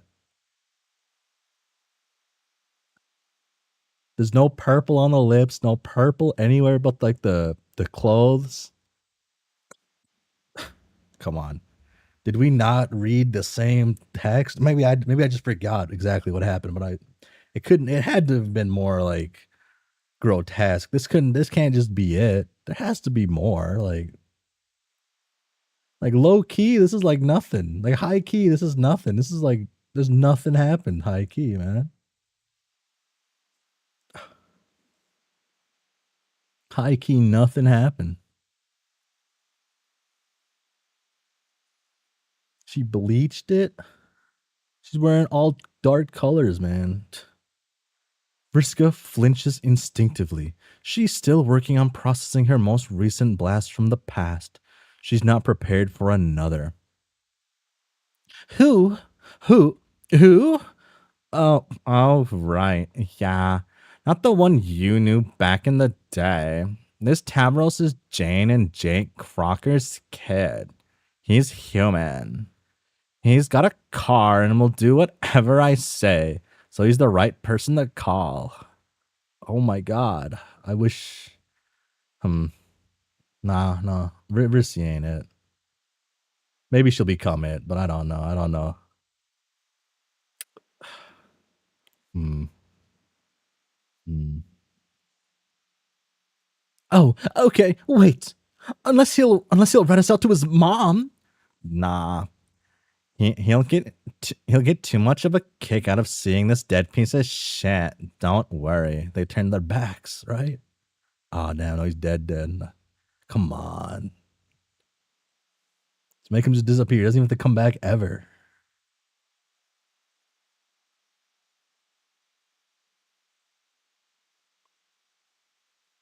Has she ever walked with her hands behind her back before like that?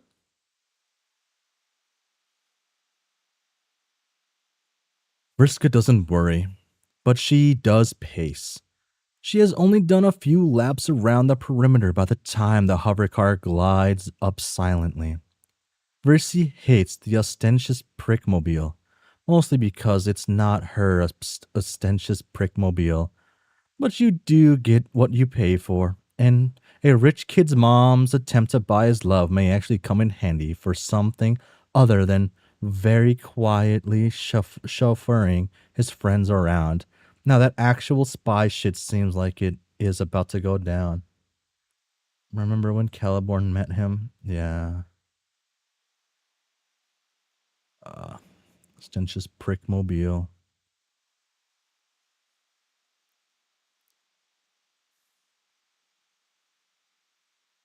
I really don't like this style.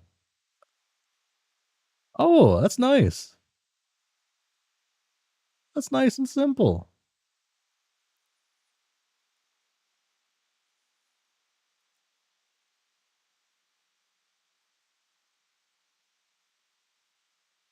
Okay. This is candy, and thus he can die because he won't become part of Lord English. Don't question the Gamsey duplicate or some shit. I like this.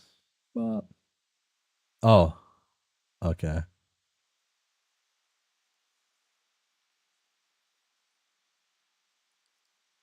Damn. In front of the Huzz, man. In front of the Huzz. He barely has time to shut the door before he spots Gamzee and yelps, flinging himself dramatically back against it. Both Vriska speak at once. Hey, it's cool. We're cool. We just have to. Wait, I should introduce Vriska. Tavros yelps on. This is just the end of Act 6 art style mostly. Tavros yelps louder. I don't know if it's like the art style mostly. I think it's like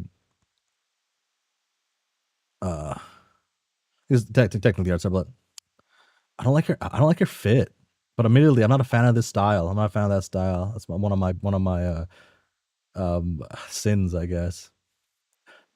Please, there appears to be two of you, and one less of him. These are normal things you expect to happen when you are picking up your Kismesis and her new friends. Okay. Sounds like this. Uncle Gamzee's dad beat up alt universe me. Hey, who was very cool and sexy with her eye patch. Hey, killed him.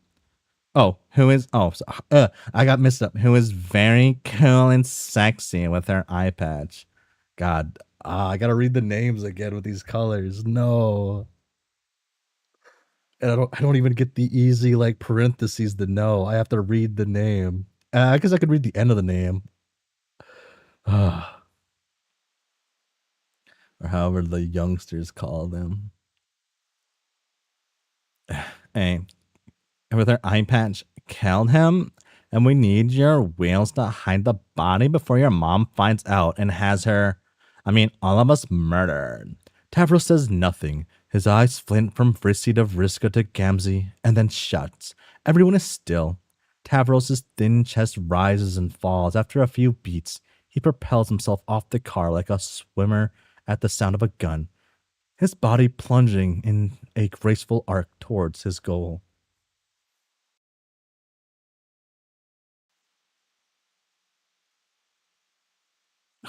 Oh, get him, boy. Get him, boy. 2 hours and a half.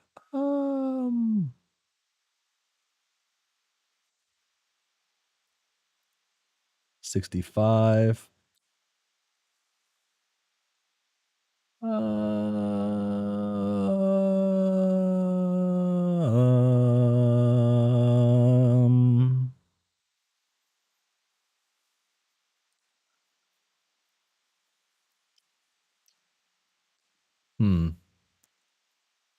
Trying to debate if this is the stopping point that I choose.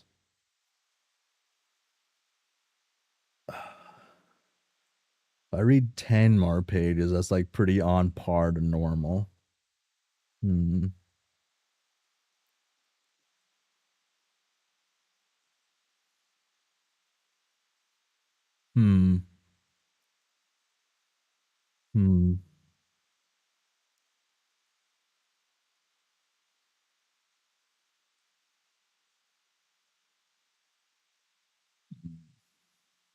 Maybe this is the stopping point.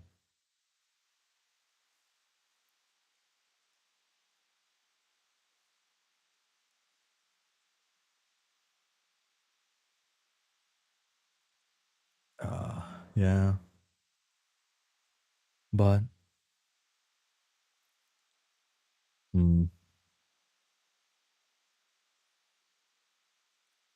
yeah, I'll be back on Wednesday. Yeah. This should be, I guess. I guess I don't gotta go fully slower, right? I think I mentioned this. So I'll be reading this once a week. So if I read it once a week, I could. Hold on, I gotta like think of dates. I think it's hot. And I got two of the plans stuck in my head now. I think that's what happened. I think I morphed 2 ideas I had. No, I should go. I should continue actually. I should continue. Yeah. Okay, never mind. I'm losing my mind. It's hot. I'm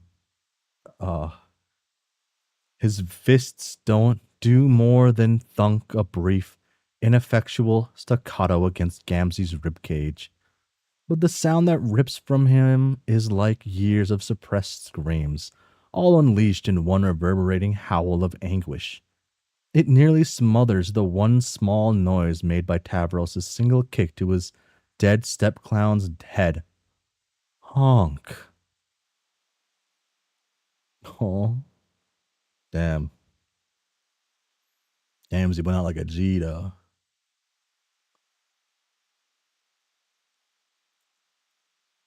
See, like it's like there's someone's blood here, but like nothing here. Like I get. I'm probably just wiped her face, but I don't know. Not enough purple blood anywhere on here. Not enough. You have an AC. I do have an AC, and it's working. It's doing its. I have a window air conditioner. It's doing its best, doing its darnest job.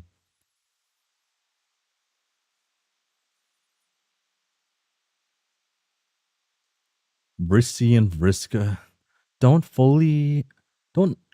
know fully what it is he is feeling, but they stay back and let him feel it. They don't intervene until he stands up on his own, wiping his palms against the tears on his cheeks. Brissy pats him solidly on the back. Fuck that guy. Am I right? I'm in no place to begrudge a man his cathartic ass-kicking moments, but that was a loud fucking scream. No kidding. My ears are still ringing from your big attempt at breaking the sound barrier. Yeah, it was impressive. He loved kicking dead clown ass just like you thought. Whatever. That's all good, but the point is we need to hit the brakes before someone comes over to try to award us the loudest squealer award.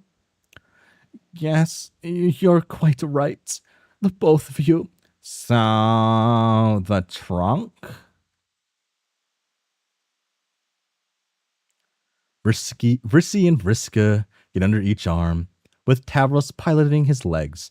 He fumbles a bit, trying to lift his chin to make eye contact with his companions. Pleasure to meet you, Vriska. So sorry to have skipped that step. I got a bit caught up in the moment. I appreciate your patience. I would say any time. Let's just get through this and never move a corpse again. Yeah. Yes. Oh. Boom. Tavros sighs. Sometimes he thinks you might have had different things in mind for your day or your life. You may have wanted something else for your old Uncle Clown, even if what that could even have been is buried under too many Fago sticky years to begin unearthing it. He decides as he steps toward where Gamzee's head has lolled back against the bumper, just simply wake up one morning and have to play the final clown hand you have been dealt. And mayhaps that clown hand is dead and in your trunk. And though you are not responsible for it being there, nor are you completely ready to deal with the emotional repercussions of its presence, you still have to figure out what to do with the physical and legal reality of it. And all that, with what feels like the eyes of the world on you, even if it is just the 9 eyes of your girlfriend and her alt self. He feels a sudden rush of hot, stifling something. He refuses, this time, to call it fear. He's got to cool down, stay steady. He pulls his sweater over his head and tosses it into the trunk too. Oh?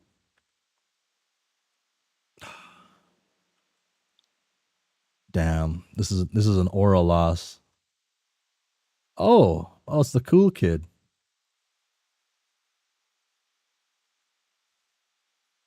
That's iconic. That's needed shit right there.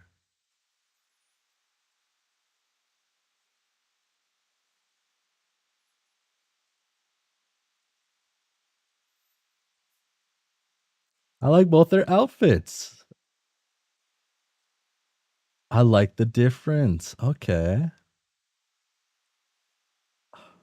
Well, I mean, only one character's wear suspenders, right? In this entire comic. The old comic. Okay. I wonder if they do anything with that. Got the cool jeans from Roxy.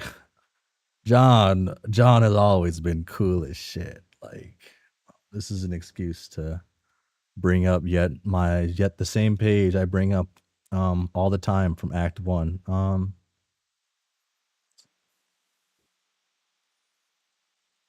Ignore me. Was it before this or after this? It was after, right? Oh yeah. No, it was before. There it is. Look at that. Fucking dude, my guy's aura farming here. He knows what's going on. He jumps down, lands on the dryer, and that pose. Cool as shit. He's doing this. You know, he's probably just doing this because of what he would have done no matter what. Because he's cool. He's not just doing it because Rose is watching him. His every move.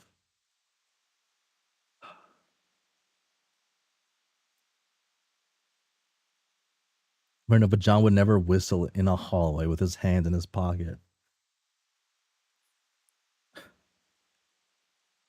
Like, I don't know, man.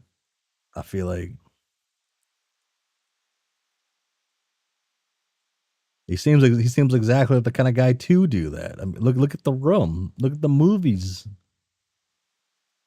He got he's walking in school, hands in his pocket, minding his own business, being his own self, thinking whatever he's thinking, and probably whistling the tune to like, how do I live without you? That's all that's from John, you know. If this guy has like some weird like emotional like trauma in him or something like that, then that's all Roxy. Got like any brains, that's Roxy. Sign of a brain, that's Roxy.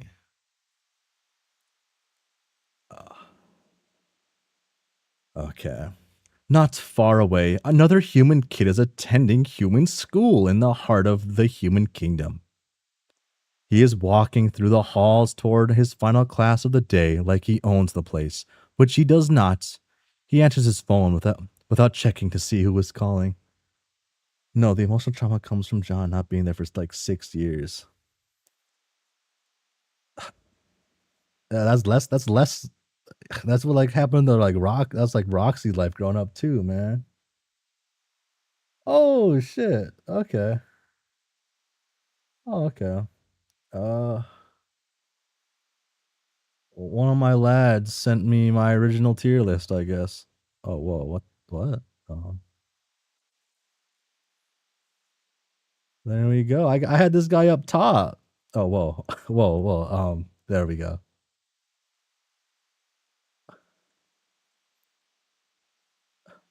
Okay. So he is the coolest guy in the comic. That's what I thought originally too. Okay. I guess we were only getting down to like the fewest of the few, right? That's pretty good.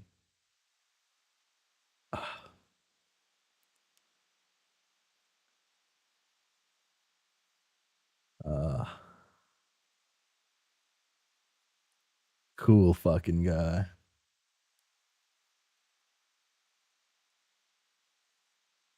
Where do I put these other kids at then? Are the other kids in here? No, are the other kids in here? No, huh?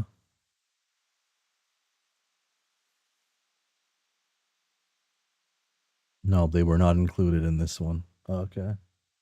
Are there? Yeah. Okay. Oh yeah, there's Rissy.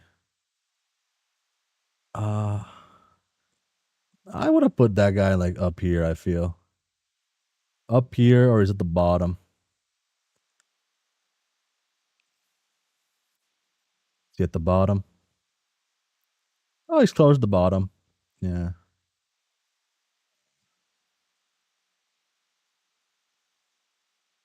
Okay. There's the guy, though.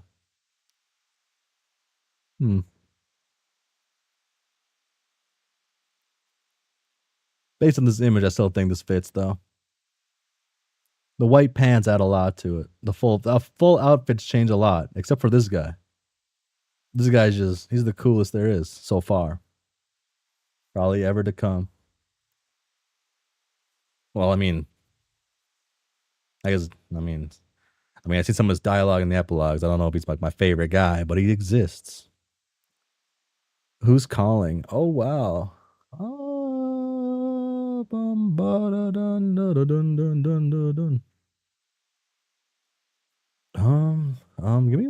give me a moment.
I'll unmute now.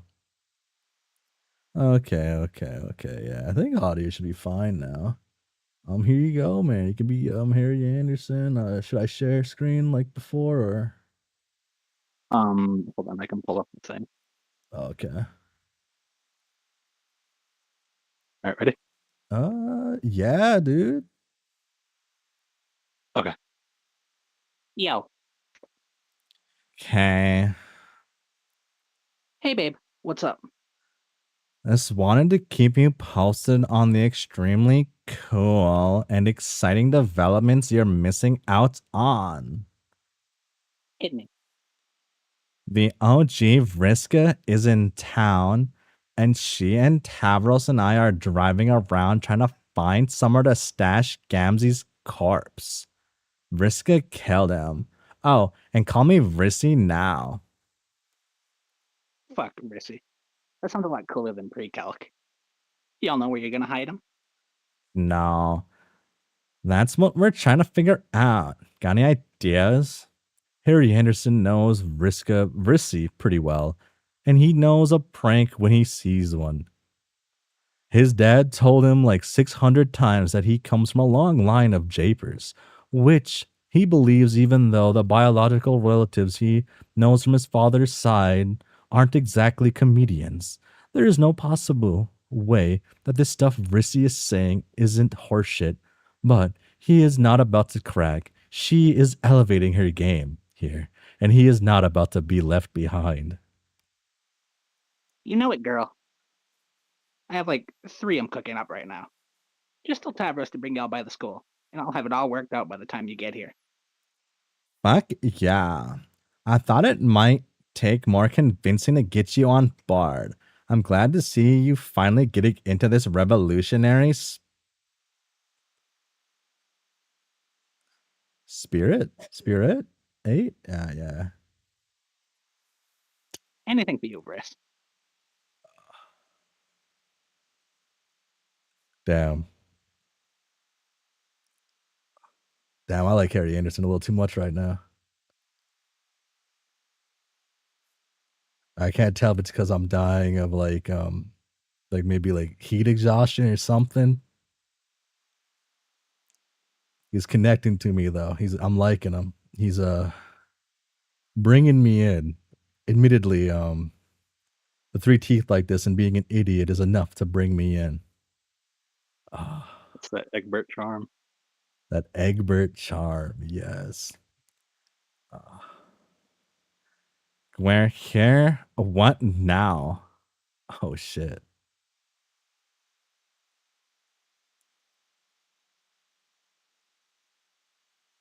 Oh god. For a second. Huh. What is taking him so long?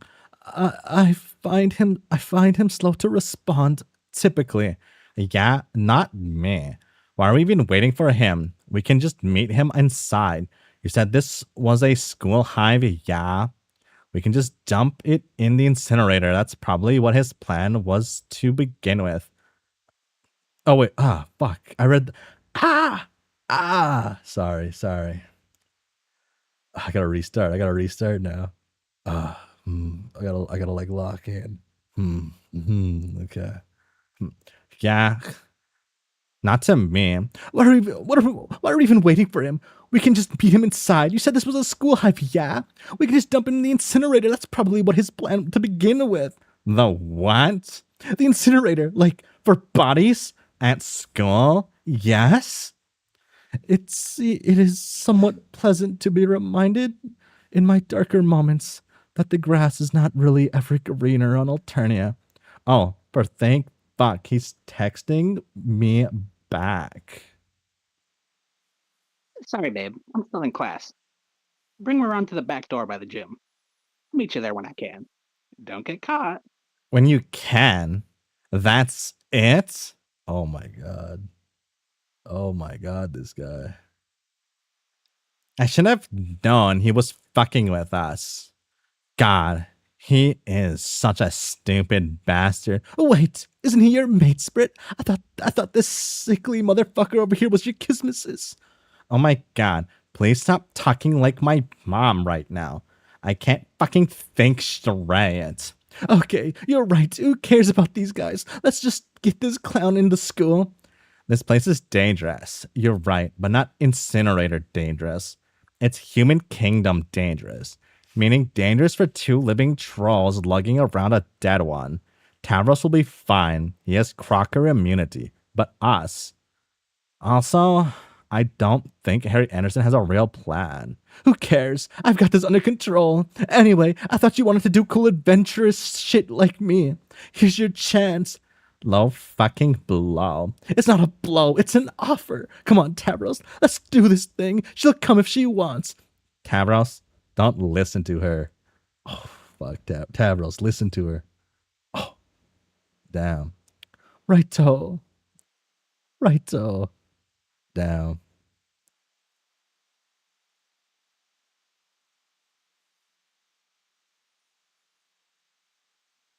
To be young. Oh.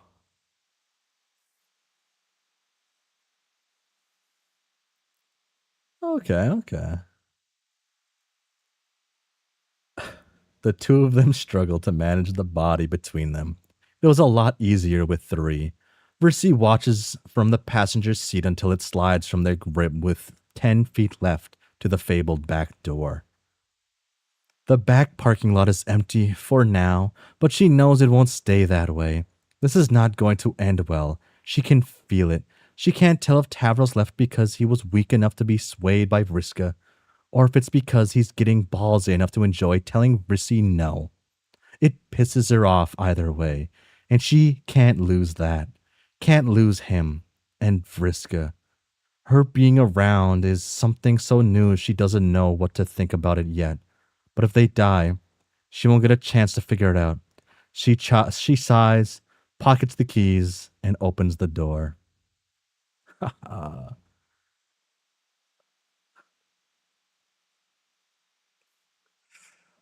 This might not be like the Vriska I like, but Vriska smiling makes me smile.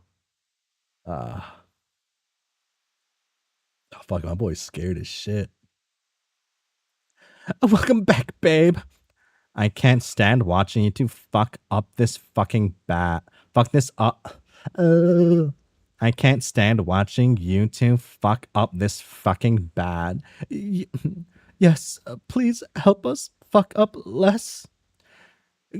Grab his middle and let's get moving. They heave him up, stumbling only a little as they make it the rest of the way into the building.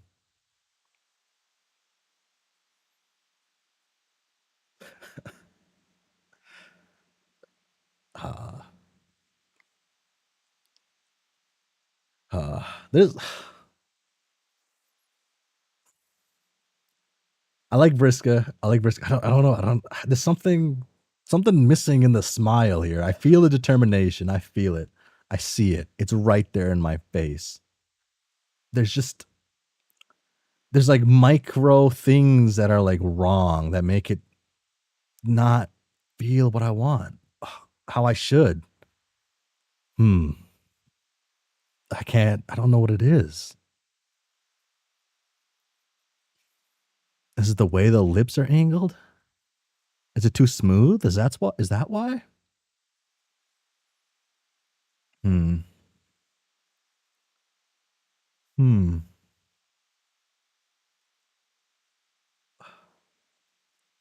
I feel like that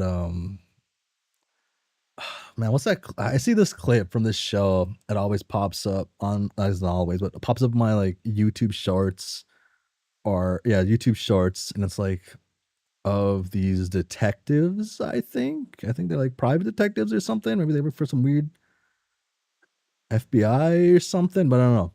There's like 4 or 5 like smart people in different areas or something, and there's this painting that's fake, and they all realize it's like they know it's a fake painting and yada yada. They explain why it's a fake painting, and one of the ways they explain it is because one of the people loves this specific artist who made this painting and loves this painting in particular. And when they look at this painting, the character doesn't get feelings of joy. They don't look like they're feeling feelings of joy. It looks like they're having feelings of disgust, even though they love the artist in the painting, right? So that's kind of how like I feel when I'm like talking how I am about how this Vriska like looks to me. Like I like Vriska, and this smile of like everything that's happened should make me feel a different way than I'm feeling right now. Like this isn't like bringing the right feelings. Even of like Pester Quest, for example, brought like the right feelings, even though it was like different. But it's because how they knew what to exaggerate. This is like more of like a simplified thing, but hmm, maybe it is just that acts like late act 6 style.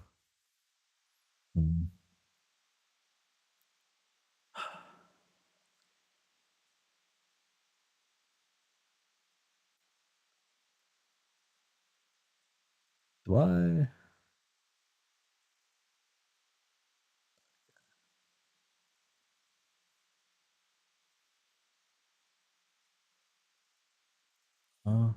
Let's see.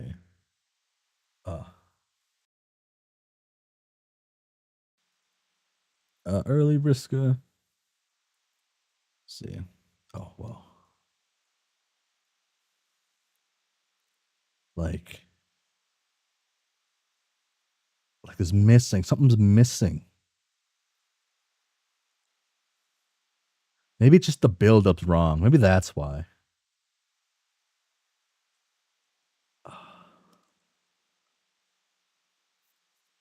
This is super early in the comic. I guess I don't got too many Vriska ones.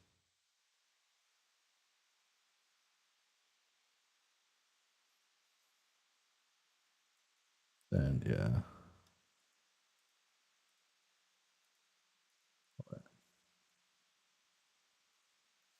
Did I? Yeah. Hold on. I probably have something in here. I don't have anything that like expresses what I want to like try to say. I don't want to go through the entire comic to find what I want to like state and say. I would assume I have a screenshot of said thing. Maybe I do not have a screenshot of said thing.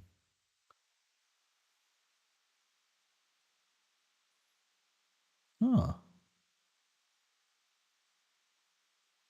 Interesting. I guess I don't.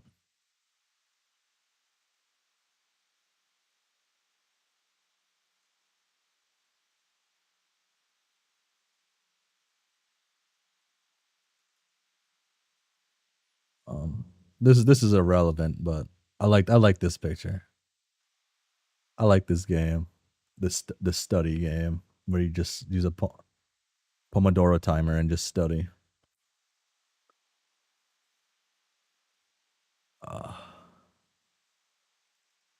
This is good enough. Okay, this works, right? And then anyway, there's always Jane, the sweet, dearly beloved Jane. Like even like this artist captures it. I assume there's like a pose from like something. Someone I said it was the other one a pose from something. One of them's a pose from something I'm probably never gonna play, but even this captures the like what I want from Vriska. I don't know how to explain it. That. God. Sorry. God. Something feels wrong. Something feels wrong.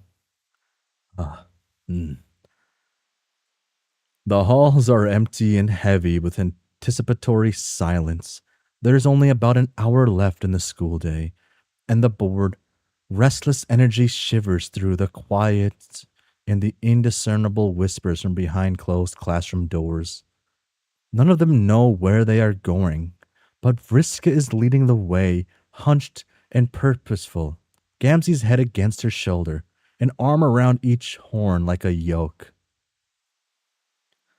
Artists will change a lot per usual. I don't know if like per usual makes sense, but maybe art styles change per usual, but artists, I feel like that's like a later thing, ain't it? There is something, I guess in the flashes, there is something incredibly reassuring, Tavros thinks, but someone who has absolute outward confidence in themselves. The soothing lull of following a simple direction is so overpowering it blots out the logical part of him that knows this is, perhaps, the most outlandishly stupid succession of decisions he has ever made. It also leaves a comforting buffer of reality between himself and Gamzee's ugly, pointy elf feet resting on his shoulders. But shucks, who knows? Maybe there is an incinerator. He's homeschooled, so what does he know? And if anyone could be lucky enough to stumble upon one, it might as well be this Vriska. Tavros is considering this when he hears something. It sounds like the creak of an underfunded public school door, but it could also have been a honk or the beating of his own heart. He stops in his tracks. Vriska and Vrissi do not. Oh. Damn. He's caked up. The aforementioned pointy shoes... The pointy shoe hooks Tavros by the neck, on its way past him, pulling him to the floor. Vriska and Vrissi follow like bowling pins. Looks like a fish.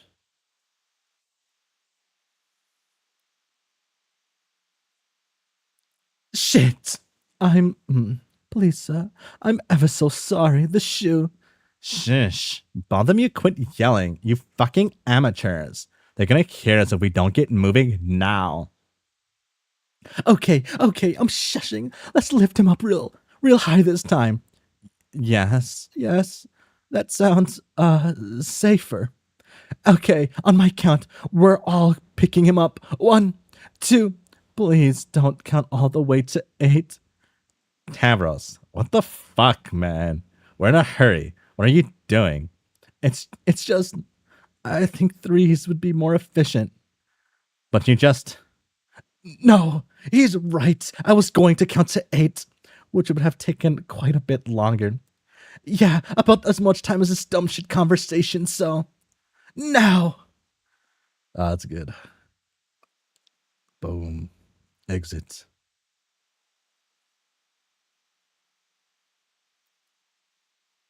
They heave the body upward above their heads and keep walking, invigorated with fresh direction, emotionally anyway. They still do not have a physical direction in mind, which doesn't stop them from marching onward.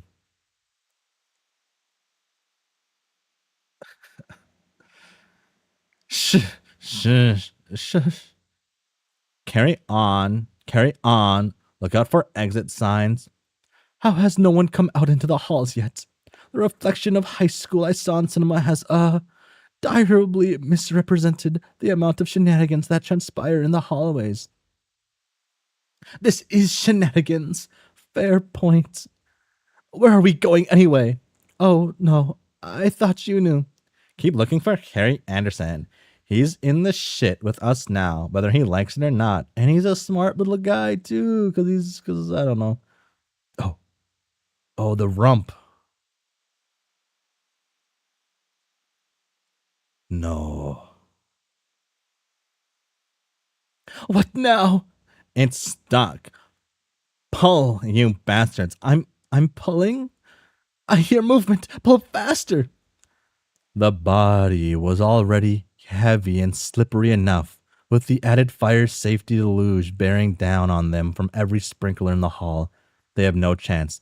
They scramble to hold on to him, but he is as slick as a greased pig and twice as unwieldy. Blah.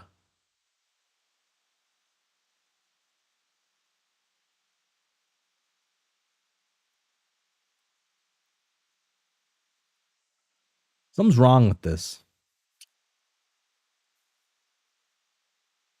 Something's wrong with this. I don't know.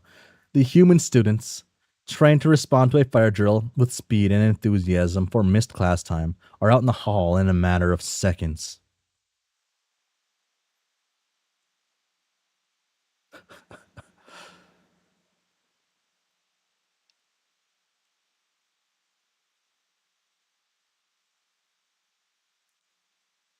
Uh,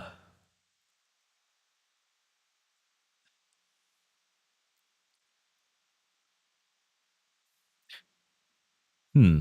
Uh, uh, is that real fire? I do declare it's trolls. Wait, is that clown? Step back, everybody. This is some hashtag viral, hashtag fucking, hashtag content. Abandoned ship. What?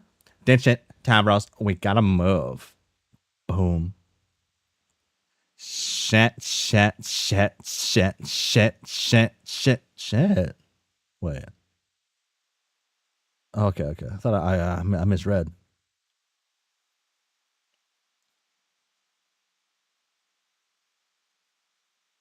Come on, Rissy. You're not cut out for this so far. You're not cut out for this shit.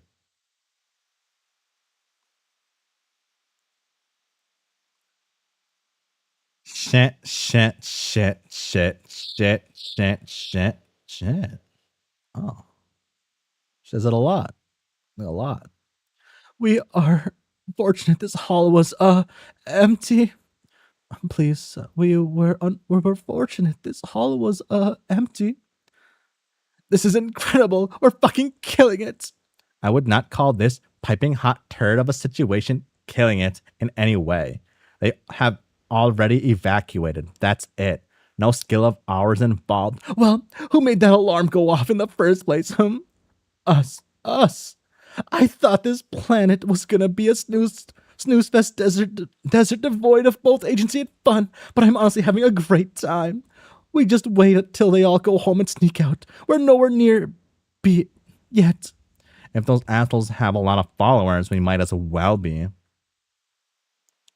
Just the way she likes it. Oh, you're right.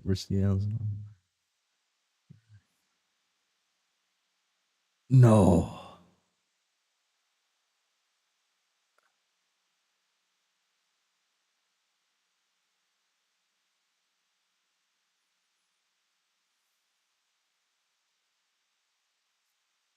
Jane Crocker doesn't have a lot of time to waste on social media. Big society altering business decisions don't get made on a lax schedule. After a dozen honk alerts, though, she allows herself a break to see what the hullabaloo is. She sees it, and she can't breathe. Her lover, her confidant, confidante? Her clown of many years, being desecrated by a bunch of treacherous monsters. Jane barely has time to register one gutting blow before another follows. A sob chokes itself out of her. Oh, Tavros, no, he wouldn't. Tavros loves Scamsy. Those rebels must have captured my sweet boy and corrupted his mind, my family, my entire family. This cannot go unavenged.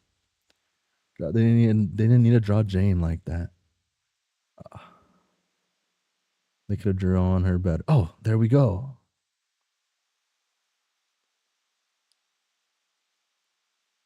There we go. Boom. What am I at on time?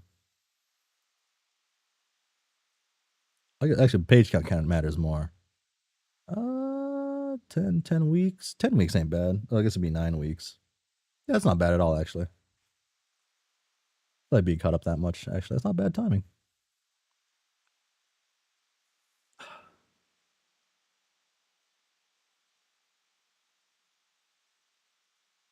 This guy's too fucking cool. He's gonna lose all of his aura in a second here. Yeah.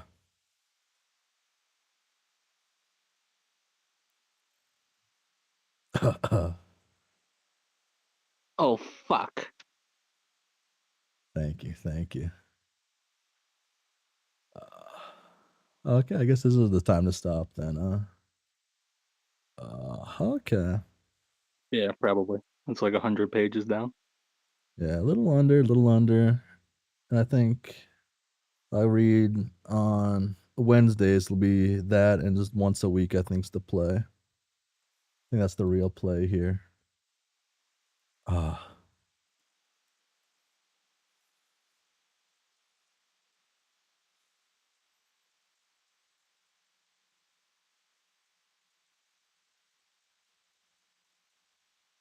Yeah.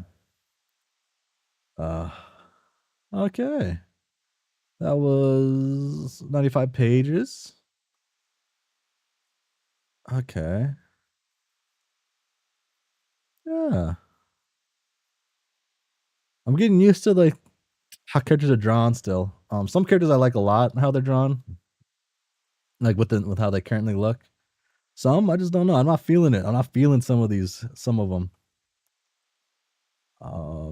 Like Vriska has moments. Like here, I like how Vriska looks here. I like her smile here. Her other smile was missing some of the oomph she had before. The one I like paused on for way too long that I'm gonna go pause on again. Like this isn't goofy enough. Even though I guess a lot of her goofiness comes in how serious she takes her maybe not so smart plans that she gets by on because she's just an extremely lucky person, right? Yeah.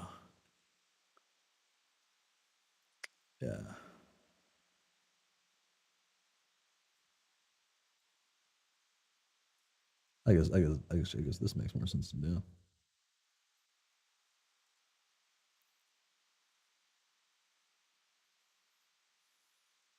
There we go.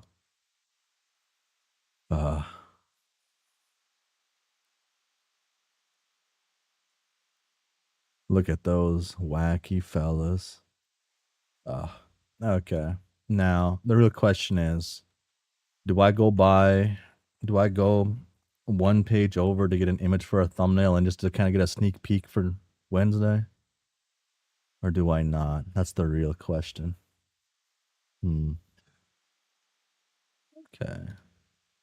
It's starting to cool down now. It's like not like killing me outside anymore. It's all right.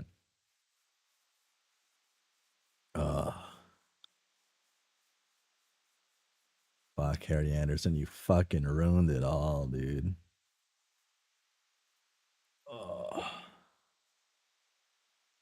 long has it been? Been 3 hours, 12 minutes. I think there's probably a lot more words in the first part than this because Mr. Dirk was on screen doing his thing.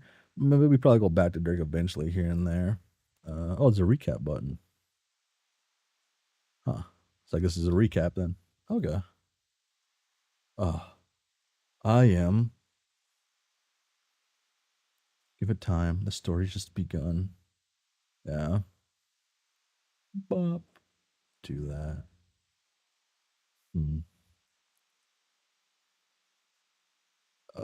It's kind of weird that like I guess not weird. They're like doing a lot of like characters. It's not. I guess it makes sense, right? These are all the characters relevant in the end of like the epilogues, like right at the end where we pick up from. They're just continuing that. So it's nice seeing like Jake. It's nice seeing Jane. It's nice seeing Vriska and Tavros. They're nice to see. Harry Anderson's great to see too. His few lines, I like him. He's a fucking idiot. But he's not, I guess, actually. Maybe he's just socially an idiot, maybe?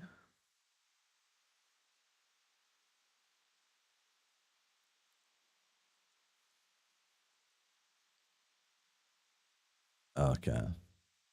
What?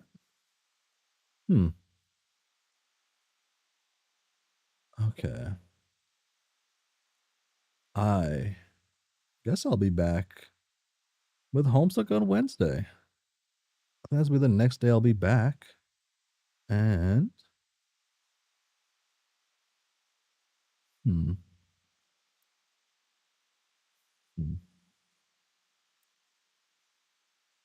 yeah, I'll be back Wednesday. I'm trying to think if I was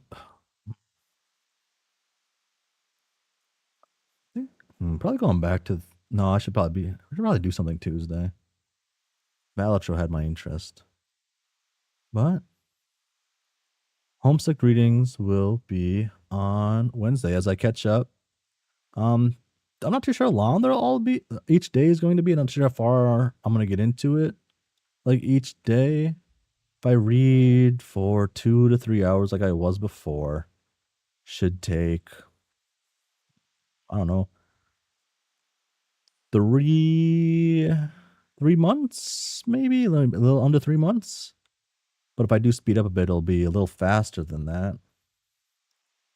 3 months, 1, 2.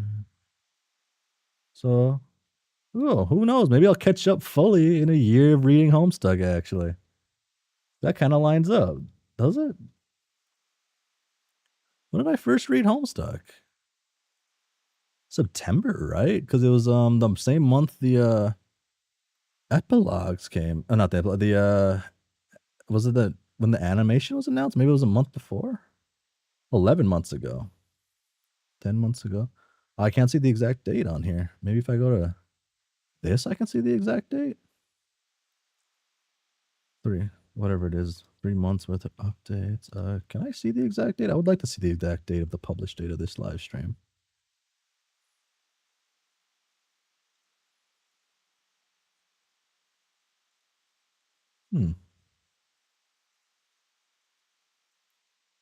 Wow. No, it was before. It was in August. I started August because the thing came out. Wow. It's been almost a year of Homestuck.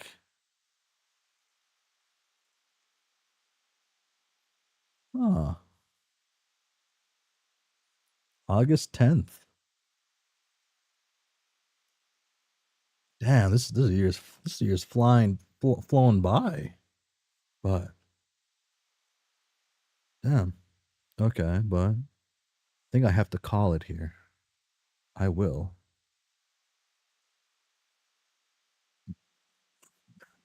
I have to be ending the stream here, I think. But yeah. We continue Homestuck. Damn, so I'm caught up on the year right now. It's been like a year of this. Wow. Things zoom. Maybe when I catch up, Hive Swap Act 3 will be out and it'll be happy, and then maybe like Haunt Switch will come out before I die. That'd be pretty cool. If Haunt Switch comes out before 20 I don't know, 20 comes out within this century, I'll be happy. Yeah. But this is the end. So for realsies though, huh? Thanks for hanging out. Thanks for seeing me struggle to read some words like normal and start Beyond Canon with the cool kids we got now to look at, I guess. Maybe like only one cool kid. The other, like, one's kind of lame. Others kind of eh. But Harry Anderson's pretty dope. So, and that's it. Bye.